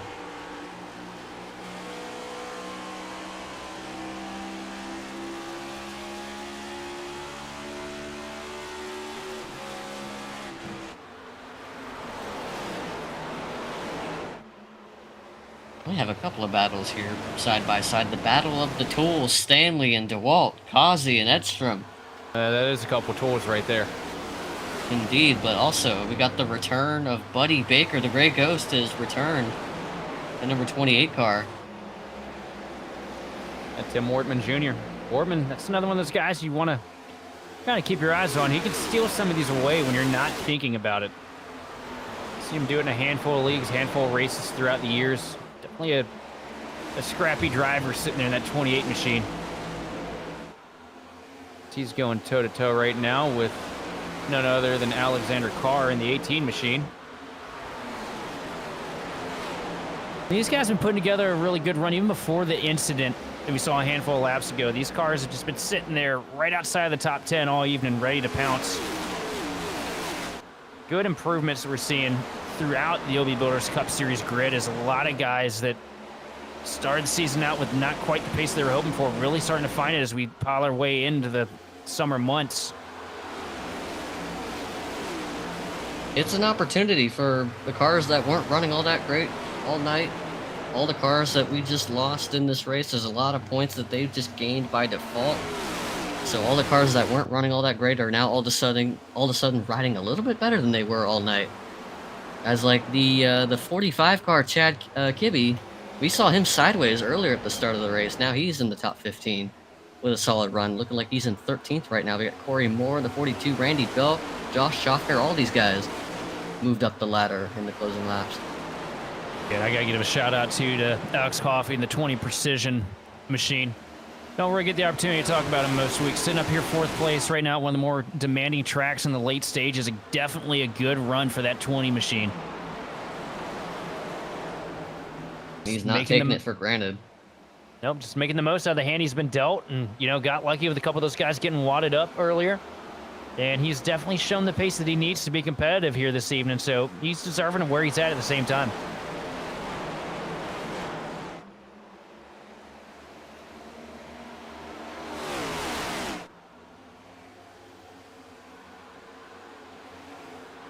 And now a little bit further back, Edstrom now trying to make a dive down to the inside of Alex Carr. Battle for 10th position, still waging on between these two. Carr going to use the outside line to try and pull him down the front straightaway and slingshot him past the 87 machine. It's going to work this time as he gets up to the back bumper of, well, the identical twin, the 88 of Joseph Causey.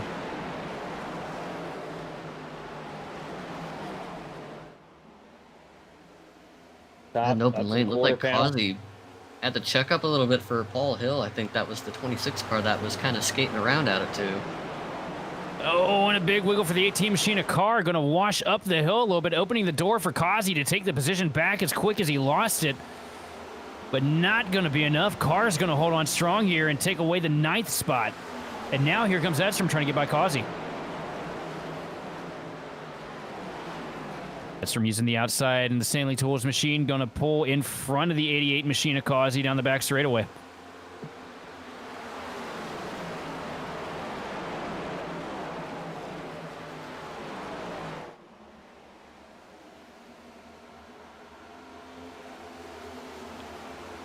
A little bit further back though, here. How much longer can you afford to be patient, or how much more are you willing to push the envelope on this run? Because as long as the runs that we've had tonight, we haven't seen any green flag pit stops. They've been basically taken away from us with some cautions in between, so we've never really had a true long green flag run tonight.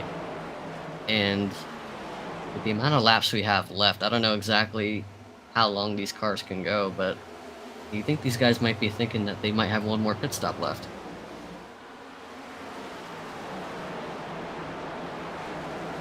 I genuinely don't know. I'm not quite sure what the fuel window is here at Nashville, but I would expect that these guys have at least one more pit stop on tap. And if we get a caution, that's gonna wipe it. It'll come down to a final stint to the end. But if these guys manage to keep it green, we definitely have green flag pit stops looming on the horizon. And I think that's probably been the biggest surprise tonight. As good as all of these drivers are, oh, power move. We had. Around the outside line. Corey Moore going to steal a spot from Tim Wortman Jr. Basically chased him in by about a car length and a half. Took the top lane and slingshotting by, but struggling to keep the momentum up to complete the pass, and he'll get a little bit loose out of 4. He's still going to be drawn up door to door at the start-finish line. Down to 1 and 2. Corey Moore to the outside of Tim Wortman still. Moore with the advantage. 28 machine of Wortman going to get loose, and Corey's going to shut the Moore right in his face. Corey Moore moving up to 11th. Sorry, 12th. Now he's got to go get some more. He's definitely got to go get some more. Causey's the next one. I mean, he can flip Causey. I don't think anybody would be too upset about that.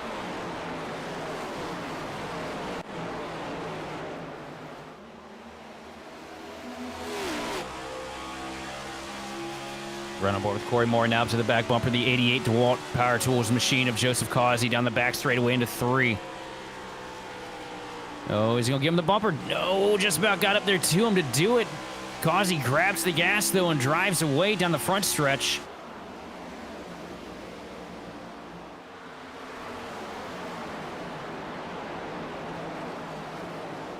And it does not look like he's going to get more at the moment. Dang it.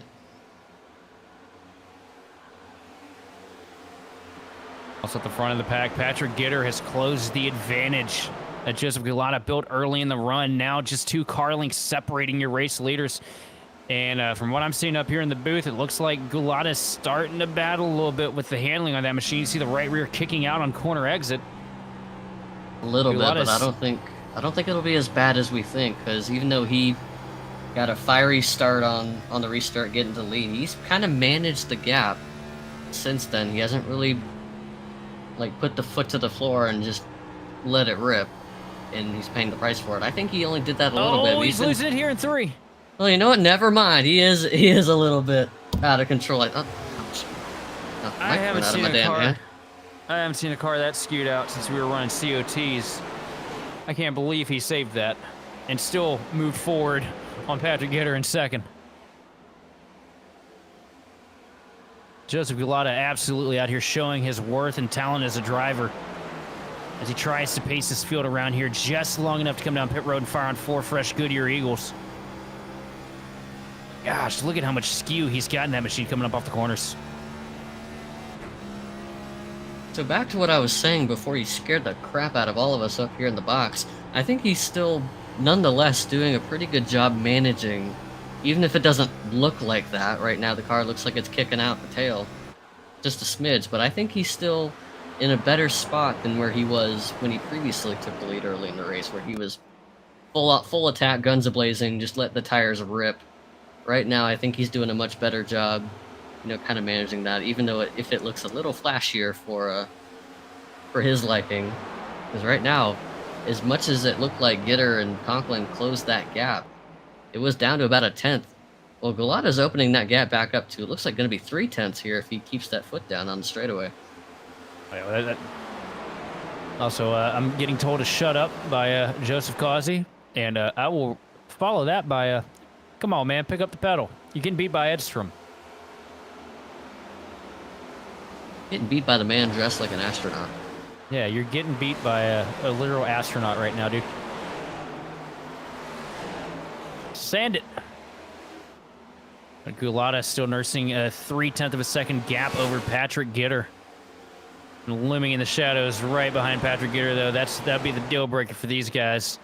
Sean Conklin still staying in the picture, and we know how good he is at tire management. And Gulata tags the fence out of turn 4, and that is a huge blow to the right side of the 98 machine. That launched him all the way down the track. Thankfully, Bigfoot didn't get a shave on that deal, so it looks like he's going to be all right for the most part as he tags it again coming out too, but you can definitely tell the handle is gone on the CFM machine right now.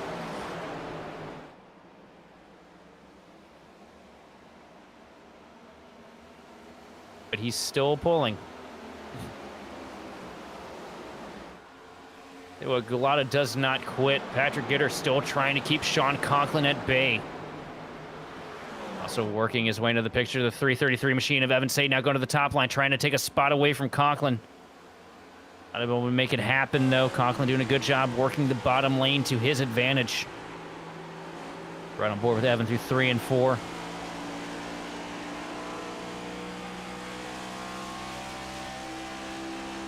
Conklin I think we're at that point now in the run, too, where Conklin's kicked up the wick and he's trying to find some kind of way to get past Patrick Gitter, but Gitter is doing such a great job of driving out of his mirror to keep the 10 machine behind him.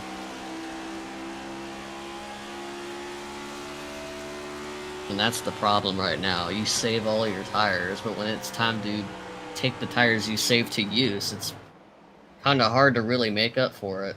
At a track like Nashville, where it's so difficult to pass, everyone is basically running the same line. And the guys that he's racing around right now are pretty much similar at pace that he is. And like we've been talking about earlier, Patrick Gitter has been really good at playing defense. They just I don't think give that up. might have been. Gives him a little more encouragement to save a little more, so that way he could at least have some sort of advantage on Gitter, but nonetheless, he's still going to have his hands full trying to get around him, so not going to be an easy pass. A little bit further back, we see Paul Hill work his way past the 6th machine of Brandon Pasalacqua. Paul Hill finding some pretty good pace here in the late stages of this thing as he gets to the back of 5th place. Alex Coffey going to hit the apron a little bit, dart up the hill, opening the door for Paul Hill to get down the track and get past him here for 5th. I feel like we just saw this 26 car slide all the way down to the blacktop out of 4 just a few laps ago. He's really regrouped this car, let the tires cool, and he's taking what he is safe to use as he has now cracked the top 5 for what feels like the first time tonight. I do believe it is the first. All of this clean track in front of him. We'll see if he's maybe has something to maybe catch these top 4. You see Randy Mullins down on the apron there, bringing his hurt race car back out onto the track here to try and finish this thing off. Rough night for Mullins, had a lot of pace, caught up in a wreck early. So you look at Heitman now, get to the back bumper of Pasalacqua. Pasalacqua going to try and throw a block all the way down to the grass for the 6th machine, but here comes the 76 up on the outside, trying to use that highline momentum to get past Pasalacqua here. This is the battle for 6th. And he's going to get it. Brandon definitely struggling with the handle on the Paradigm machine right now as he tucks back in line behind Heitman to try and hold off Austin Edstrom.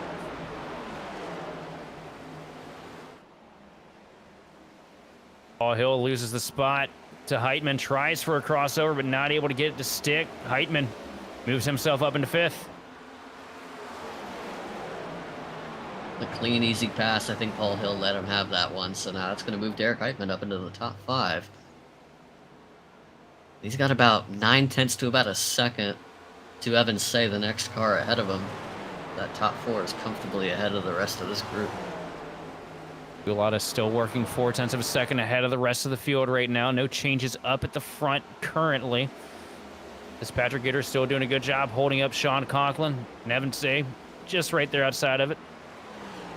Look through the field here. There's 2 machine. Some guys haven't really talked about much. There's Bender. Cars on pit road. 58 machine diving down. Get his 4 tires and fuel to finish the night out.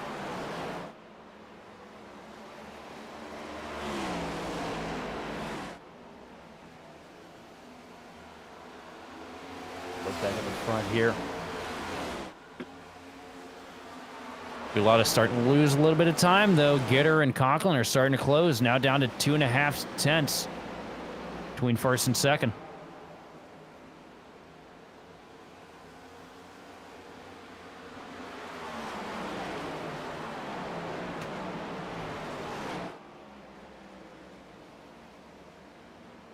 We're down to the last handful of laps here for these guys trying to come out, but now looking up to the outside line. Here comes Conklin. The door gets shut right in his face, though, by Patrick Gitter.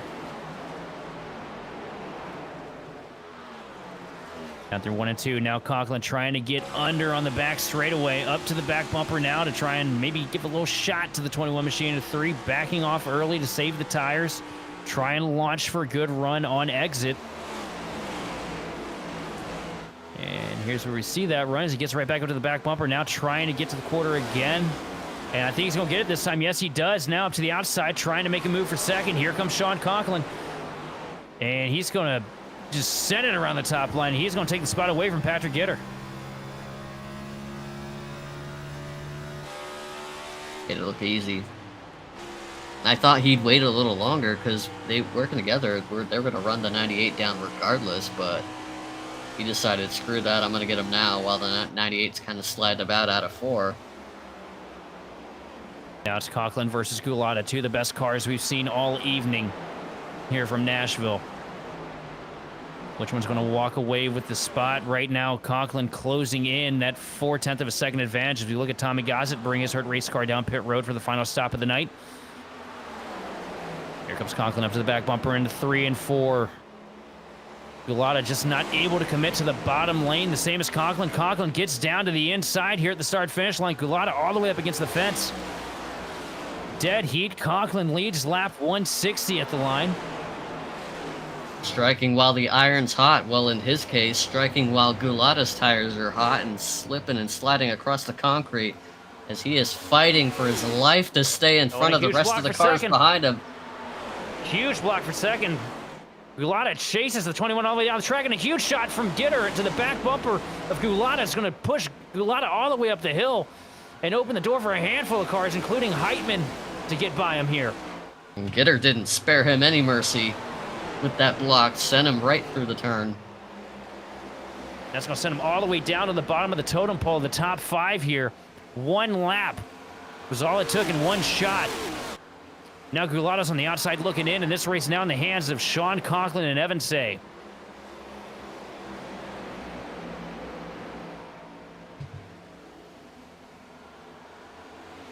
It's a little bit of short track racing, am I right? Absolutely. At a 1 1/3 mile distance racetrack with 14 degrees of banking. You see Gulata trying to close back to the rear bump of the 76 machine of Heitman, but still struggling with the tires. Paul Hill under fire now from Austin Edstrom as Edstrom takes the top line to get past the 26. Edstrom potentially looking at a top 5 here tonight if he keeps playing his cards right. Now getting to the back bumper of the 98 machine of Gulata here into the tri-oval.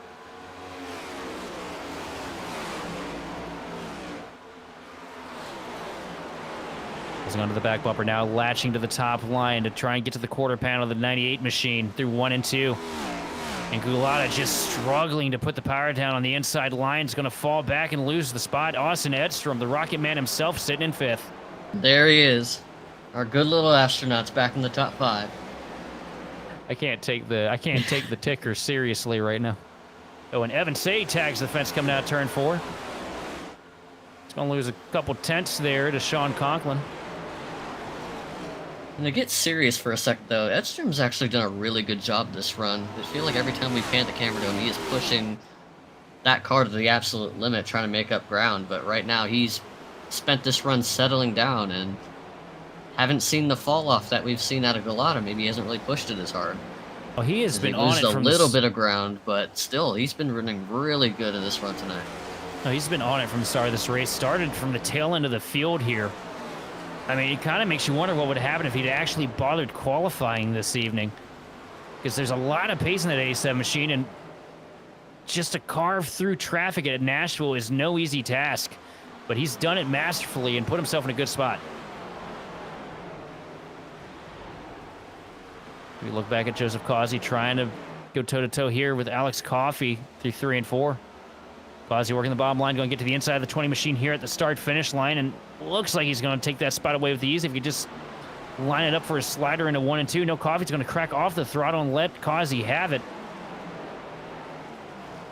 Yeah, I think Coffey knows that that was going to be tough to fight off with the pace that his car currently has right now. As high as he ran up into 4th place, just doesn't quite have the tire life that the rest of the cars around him do. He's been just trying to manage the best he can with what he's got, with the advantage or the opportunity that's been granted to him with the previous caution, with all those spots that he gained as he's sliding out down towards the bottom of the top 10, which nonetheless still a really good run for him, but at least gives him a little bit of, gives him some notes to kind of go off of for in the future if that happens again.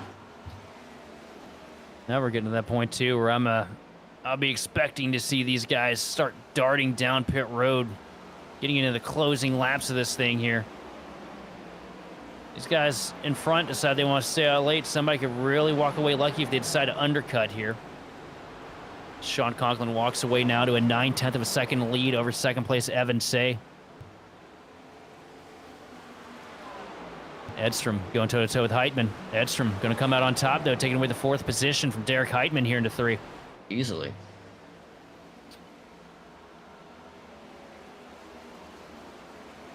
Something about this is just really clicking well for Austin right now in that 87 machine. Memory serves, he was pretty good at the one of the sister tracks to Nashville back in the day. I remember Austin being pretty good at Kentucky way back in the day. And that can tend to happen for some drivers in the field where things don't really click until later on in the race. And I think that's exactly what's happening to the 87. He's been at work with that car He spent a lot of time in traffic. That car is completely battle tested. It's probably passed more cars tonight than anybody else. So he's been at work with that car, making it better, dealing with all the traffic that he's dealt with. And I think now he's realizing, you know what, I think it's starting to click now.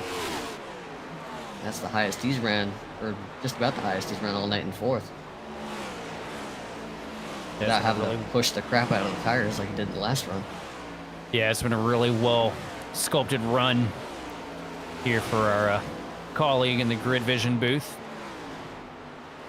Much needed one, too. So he's starting to close the gap to Patrick Gitter ever so slightly. 0.2 of a second quicker the last lap than Gitter. Evan Say, that 24 car who's on fresh tires, made a pit stop a few laps ago. Patrick Gitter's trying to save fuel right now in the 21 machine. Heard him kick the clutch coming into turn 3 last time by. We'll see if he does it again into 1. Or, yep, there it is. Clutch is kicked. Not doing it for, as long as we see it like a Michigan or a Pocono, but he's definitely trying to maximize on that fuel.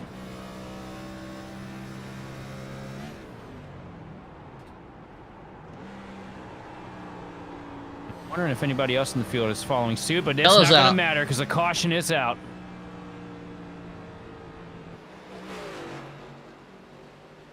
Great machine of Lou Christian. It looks like the 72 of, I believe, Shane Clore.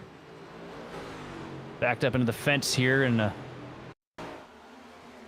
wild mess. See what happens here. They're working into 1 and 2, and I'm assuming the 72 machine bites off more than he can shoot. No, Lou sends it in and cleans the 72 out. That was a big speed difference on the entry. Let's see. Yeah, Lou's on pace with Christian, so I wonder what happened to the 72 machine there to cause him to backpedal so much. To ride on board with the 72, see what his onboard looked like. I wonder if he slowed up more than Christian expected him to.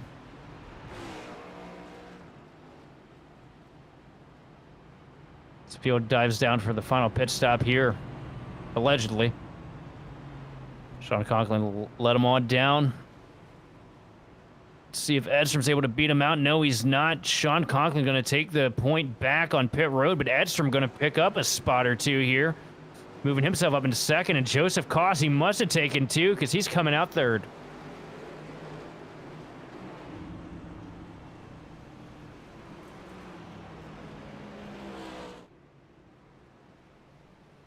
Two-tire fire for the top 3 here. This is going to be really interesting to see how this works out. Patrick Gitter looks like the first guy to come off with 4. No, Evan Say actually is the first one off with 4. Sorry about that. So, I think the Triple Dale is going to be quick if we get a long run. Yeah, the spotlight's going to be on him. I'm kind of surprised by that move. I think like the tool cars are going to go for the ceiling, but Conklin, I think him going for that, I'm a little shocked by, but hey, he knows something we don't. That's why we're up here and he's out there.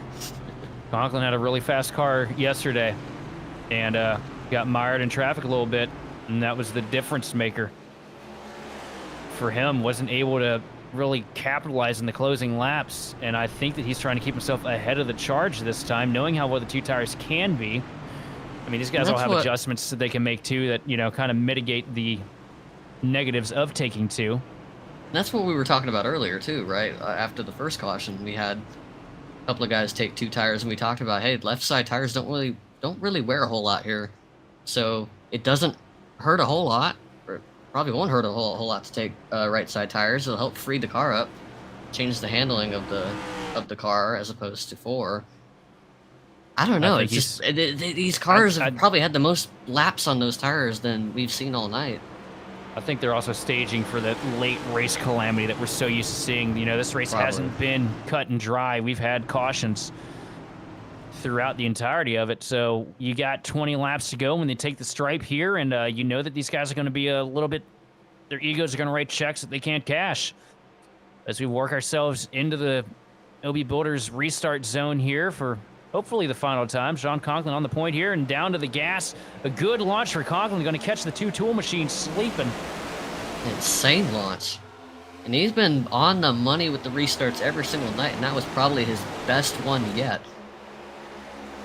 Absolutely, as we see Causey getting bottled up here on the bottom lane. Edstrom trying to make the top line rip to get past his teammate here down the back straightaway and set his eyes forward. Side by side through 3 and 4. Causey not able, Edstrom not able to get the power down the way he wants to, but still just enough to get cleared of Causey down the front straightaway. As Edstrom has a rearview mirror full of GM blue on the 21 machine of Patrick Gitter.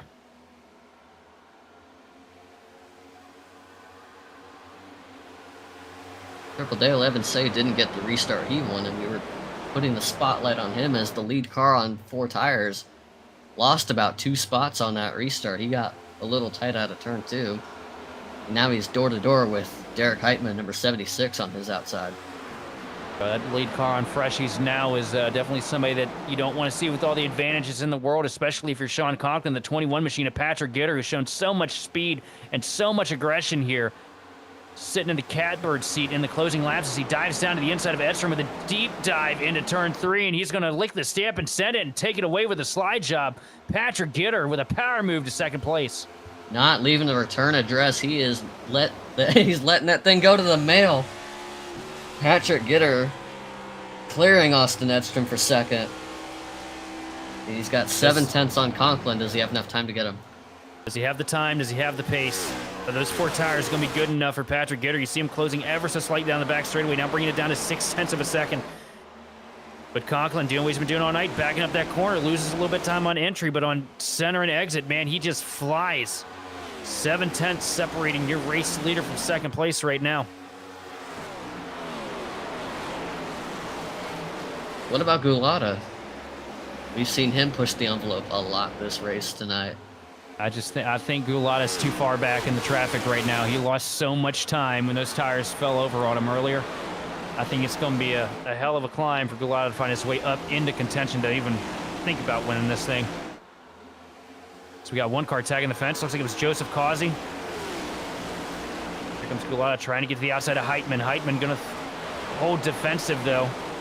Keep Gulata at bay. Now going to try and take Gulata's line, but Gulata going to send it a little bit higher up the track than he has all night to try and get past the 76 machine down the back straightaway. They're going to be dead even coming into 3. Here comes Gulata sending it into the corner, trying to make the pass, and he's going to clear through 3 and 4. Gulata now up to the 5th spot over Derek Heitman.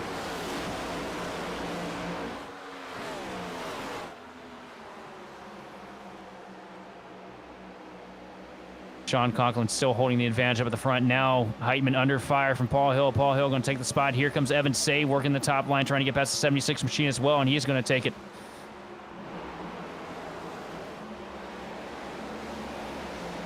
The battles throughout. There's the 28 of Wortman. There's Coffee in the 20. Ooh, got one really sideways out of 4. Looked like he might have hit the bump.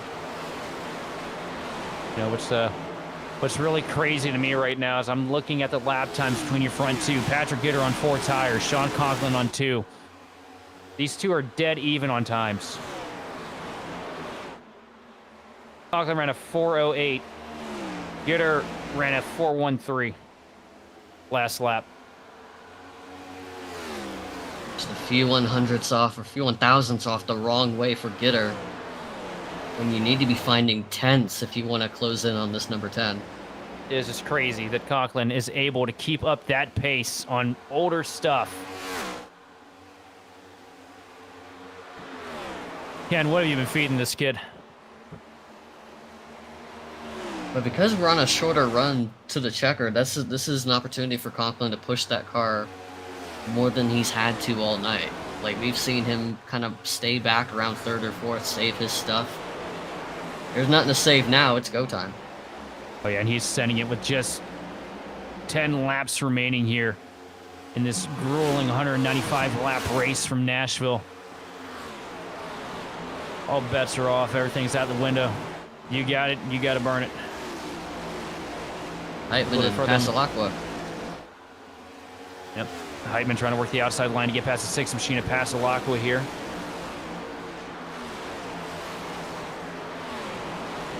Looks like he's going to have a bit of a fight, though. Brandon not giving him up. Brandon going to roll the apron a little bit, though, and lose a little bit of momentum down the back straightaway. That's going to give the spot to Heitman. Heitman's going to clear and move him up to 8th.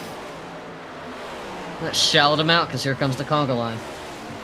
Yep, and this is something we saw Pasalacqua struggle with multiple times earlier in the race. Once he gets stuck on that bottom, he's just not able to capitalize the way some of these other cars are. It really needs all the real estate of the track to make that thing work. And he just kind of ends up going backwards so he gets to the end of it. Look at that, Timothy Wortman Jr. working his way up to 10th spot here as he tries to get past the 6. A really good run for Tim in the late stages, just really clicking it up when it matters most. But it ain't over yet. Might as well get a camera on this battle for 4th place between Gulata and Kazi. That is cutthroat as it gets up here. Here comes Paul Hill. Does he make it 3? I don't think he's got enough to make it 3. He could if he wants. But a contact into 3, and that's going to take away the spot from Kazi as Gulata sends it deep. But here comes Kazi with a shot to the rear bumper and another one. But Kazi ends up losing out. He's in the middle of a CFM sandwich. We've got a little bit of a ping pong effect between the 3 of them. Paul Hill to the rescue. Here comes Evan Say, the Triple Dale. Look at that. Unlike last night, I could say ping pong. Said everything but last night in the NIS broadcast.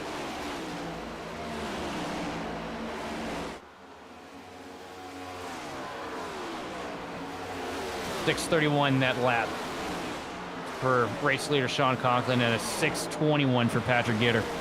Time's running out for Gitter as we look a little bit further back now. Evan Say to the inside of Joseph Kazi through 1 and 2. Kazi not making it easy for these guys. Doesn't want to give up the spots, but I think he's run out of tires at this point. As you see, Say working the bottom lane.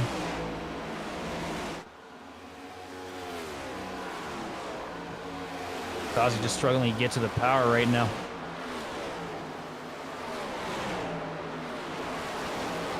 Down to 1 and 2. Evan Say slides up the hill a little bit into the door of Joseph Kazi. Backstory, these two still dead even as we look forward again. Sean Conklin bringing it out of turn 4 here. 4 laps left here at Music City for Sean Conklin. If it stays green, it's his to lose. So we're looking a little bit 3 wide now. Joseph Kazi stuck in the middle. Evan Say down to the bottom of the track. And Joseph Gulata up against the fence. That nearly got unsettling really quick.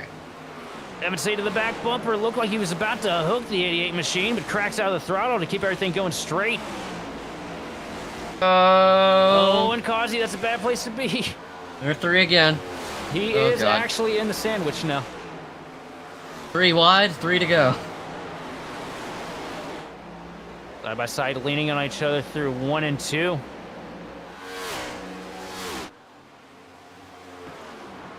Joseph Kazi, the one at the point right now. Evan Say going to fall back in the line behind the 88 DeWalt machine as he work into 3 and 4 here. And Kazi's just about going to lose it coming through 4, but still able to keep the power down and hold the advantage for the time being. But here comes Joseph Gulata getting a huge amount of help from Derek Heitman. But 2 laps remaining. Out of 1 and 2, a second advantage. And Gitter's going to have his hands full with Edstrom. Edstrom on 2 tires. All over the back bumper of Gitter, and they are still 3 wide. This battle still isn't over. A 3 and 4, white flag hanging in the air. Calculated. Not dominant tonight, but a calculated performance. Oh, one in the grass. We got 1 car in the grass. I think that was that Kazi? Oh, it was more. More and Gulata sliding through the grass. Out of turn 2, though, side-by-side Patrick Gitter versus Edstrom down the back straightaway. Into 3. Edstrom going to try and take the position away from Gitter. That's going to be a fight to keep an eye on, but out of 4 for the final time. A calculated performance is going to take him to the top here. Sean Conklin's going to win from Music City. And it looks like Patrick Gitter is just barely going to be able to hold on over Austin Edstrom for second place. Paul Hill bringing it home 4th, and Derek Heitman finding himself into the top 5 in the closing laps here. There was a lot of chaos coming to that checkered flag.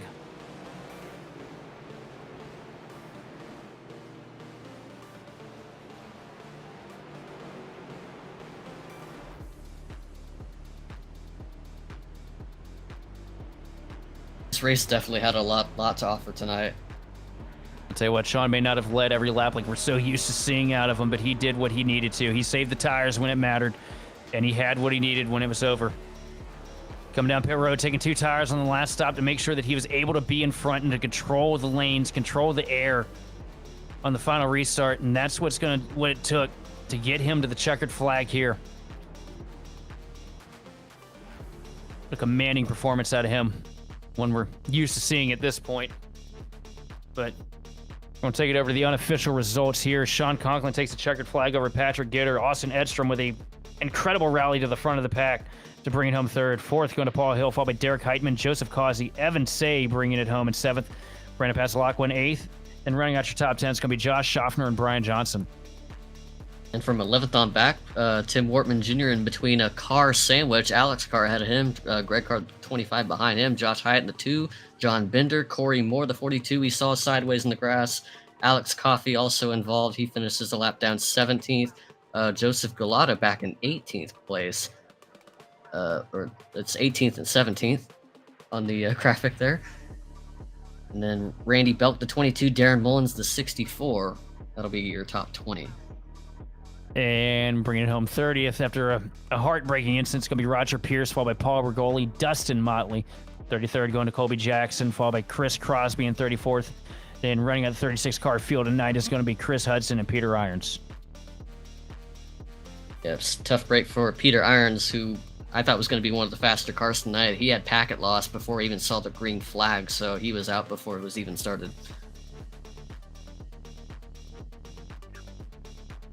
Well, we saw a little bit of everything here from Nashville this week, didn't we? We did. This race, I mean, like I said, while Conklin was doing his celebratory burnout, this race had a lot to offer, from a lot of mixed strategies, a lot of exciting racing, a lot of different approaches to how to attack this race, and saw a massive shakeup with that big wreck that happened with Roger Pierce and Tommy Gossett and all those guys, which is a tough break for all of those, but nonetheless, Conklin not as dominant as you would probably expect out of him, but nonetheless, he still got the checkered flag at the end of the night, and really that's all that matters.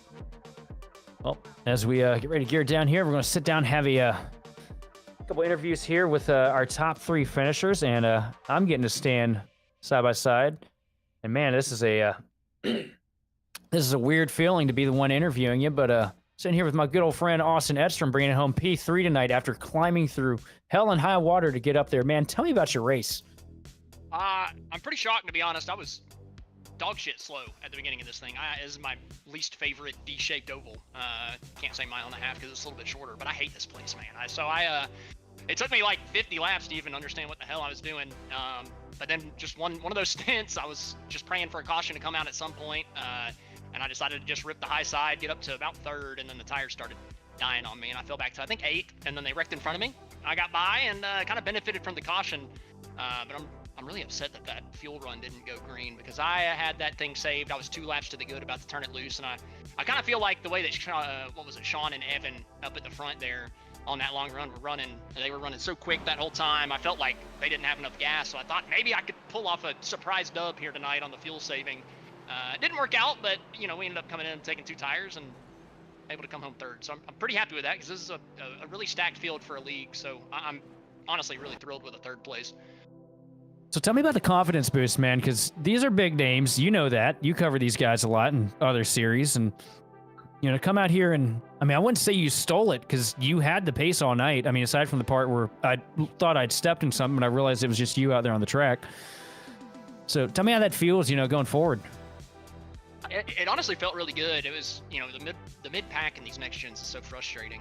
You're just kind of stuck in a air battle with everybody, and you're just trying to fight your way through. You really need at least one long green flag run of where you saved your tires and other people didn't do a good job to be able to pick up a lot of spots. I ended up going the opposite. Like I said, picked up 11 spots on a restart for about 30 laps, and then fell back to 8th, so still like +6, and then the wreck in front of me bumped me up another 2 spots and just got me the track position. But ultimately, like you said, I mean, it's a big confidence boost because I don't really put in the time that a lot of these people do these days, and I started putting all the time into announcing. So to come back and do this league with a bunch of really, really strong drivers, last week I think I got 7th spinning across the line, and this week a 3rd. It's a pretty big confidence boost for me, especially in a field with the kind of drivers that are in here.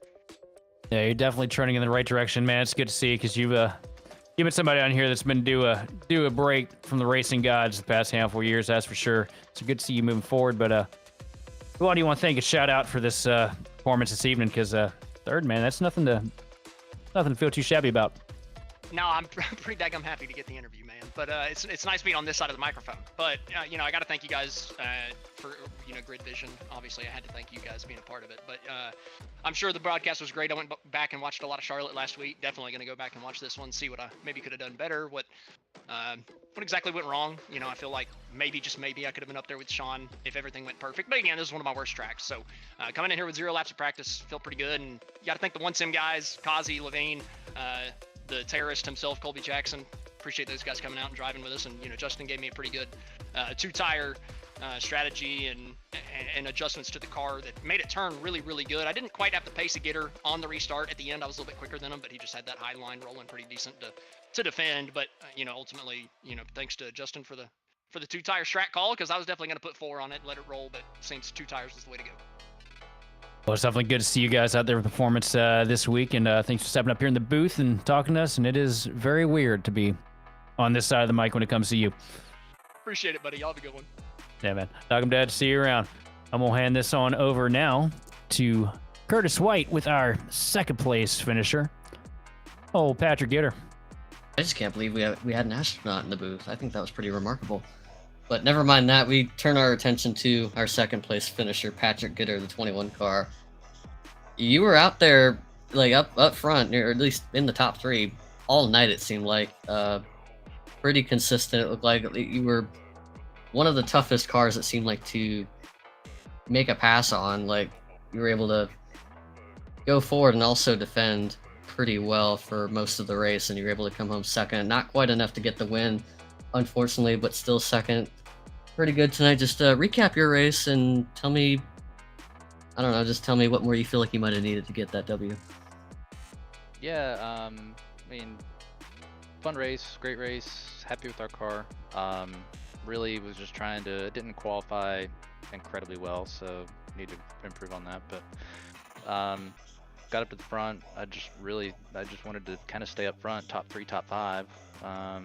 Maintain track position. It's very difficult to pass here, so that was kind of the game plan, and worked out for most of the race. I mean, there at the end and even throughout the race, Sean did a really good job with managing his tires and waiting to run the right time, and he had a really good car. He's a good driver too, so I'm not sure I really would have had anything for Sean there at the end. I mean, I didn't really put a great adjustment in the car. I was kind of didn't quite get the adjustments in time that I would have ideally wanted, but happy to at least hold on to P2. Yeah, I was going to ask about that, because nonetheless, even if you didn't have anything for Conklin, your car did look pretty balanced. At least it did from up here. I don't know how it looked behind the wheel, but you can tell me all about that. It looked pretty good for all the long runs that we had.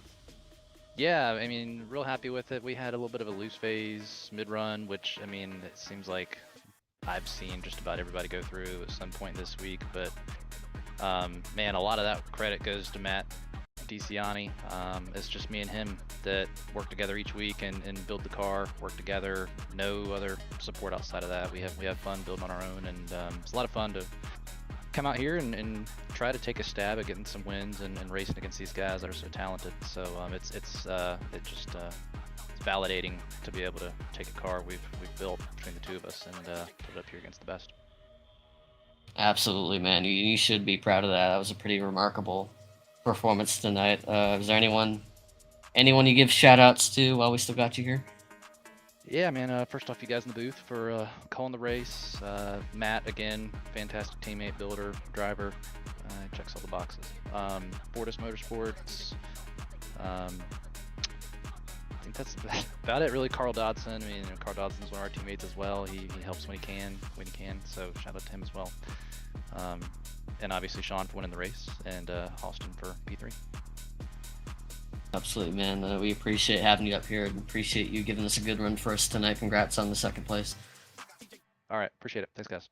Absolutely. We'll turn things back to Sheldon. You already know the drill.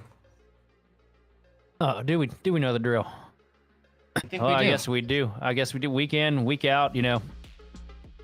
Ice is cold, water's wet, and Sean Conklin, winner here tonight from Nashville Superspeedway. And most weeks we talk about the masterclass of domination that you put in. But tonight, I saw something different out of you. I saw a lot more backing it up, giving it up, and creeping your way through the field when it matters. A week where everybody's been struggling so hard to find a way past somebody. And here you come rifling through, 25, 30, 40 laps in a run to just take it away. Talk me through it, man. Talk me through the strategy. Yeah, that's I don't know, ever since I've just picked up on that strategy and started using it week in, week out, it's just been a lot better for me. It's a lot better just to give it up, give the spots up. If somebody wants to push harder, great. If they don't, then you stay the leader and can save that way. It's a good strategy. I don't know. I just my strategy. Something that I do. That's terrible wording, but it's just glad that we can come back to the field each and every single run and just be there at the end. That's what matters most. The short runs here can matter on like a 30 lap basis. You don't want to roll to the back. That's why we kind of pushed as hard as we could there at the end. But in the beginning there, just knowing that it's such a long run, you can go so many laps on fuel. It's just better to save. I definitely did good there. I do want to ask though, that last caution, man, came out probably the worst possible time. Looked like you were sailing off into the Tennessee sunset. Get a caution with a handful of laps to go. Come down pit road, throw on 2 tires, and you know that you're lucky enough to have 2 tools behind you. Take 2 as well, but everybody else came out and took 4. Were you sweating any there that last stint? Because I know I would be pretty much throwing up behind the wheel myself. Not really. Just was maybe a little bit nervous about the first few laps. Those are always the tightest. It takes a little bit for the car to come in, but after about like 8 or so laps, the car was in. It stayed in for the rest of the run, just showing that we can have short run pace too, pushing as hard as we can. So yeah, just tried to go as fast as we could there, get away. We were on 2 tires compared to the 4. Glad those held on and we were just able to keep chugging away. Well, Sean, thank you for coming up here and talking to us and putting down one heck of a performance this evening. Who all do you want to thank and shout out here for this? I mean, what is it? It's like the 8th week in a row I've called you to a win. Just want to thank the sponsors on the car, Reco and Davis Technologies. There's a lot of time put into this setup this week, and it definitely pays off both in A-Open and here, able to show that we had long run speed when we need it and short run speed when we need it. So definitely a best of both worlds setup this week. Absolutely. Well, everybody, that was your race winner, Sean Conklin. Now we're going to wind her on down here for the evening. First off, Curtis, tell me, what you think of the Nashville Superspeedway? It looks like a lot of fun. I want to try it myself. I don't really have much, if any, laps around this place, but I've always thought it looked like an interesting track. I mean, you talked about... you called me Concrete Kurt at the top of the show, which is shocking. I've never ran a lap around here, but never mind that. Oh. The racing with the pros that we had tonight, they look like they made it look like a lot of fun tonight. And Conklin doing his thing is per usual, just not in the style that we're used to seeing. He was a little more methodical tonight, and like we said, that's all he needed. Absolutely. Well, great racing action here from the OB Builders Cup.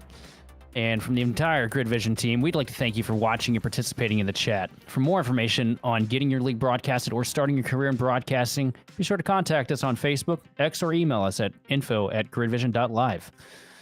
Special thanks as well go out to Andrew Cardinal from Whiplash Sim Cams for providing the cams used on today's broadcast. Congratulations to Sean Conklin, as well as the rest of your podium finishers here this evening from Nashville. This has been Sheldon Atkins, Curtis White, and Austin Derbyshire. We will see you next time on the grid.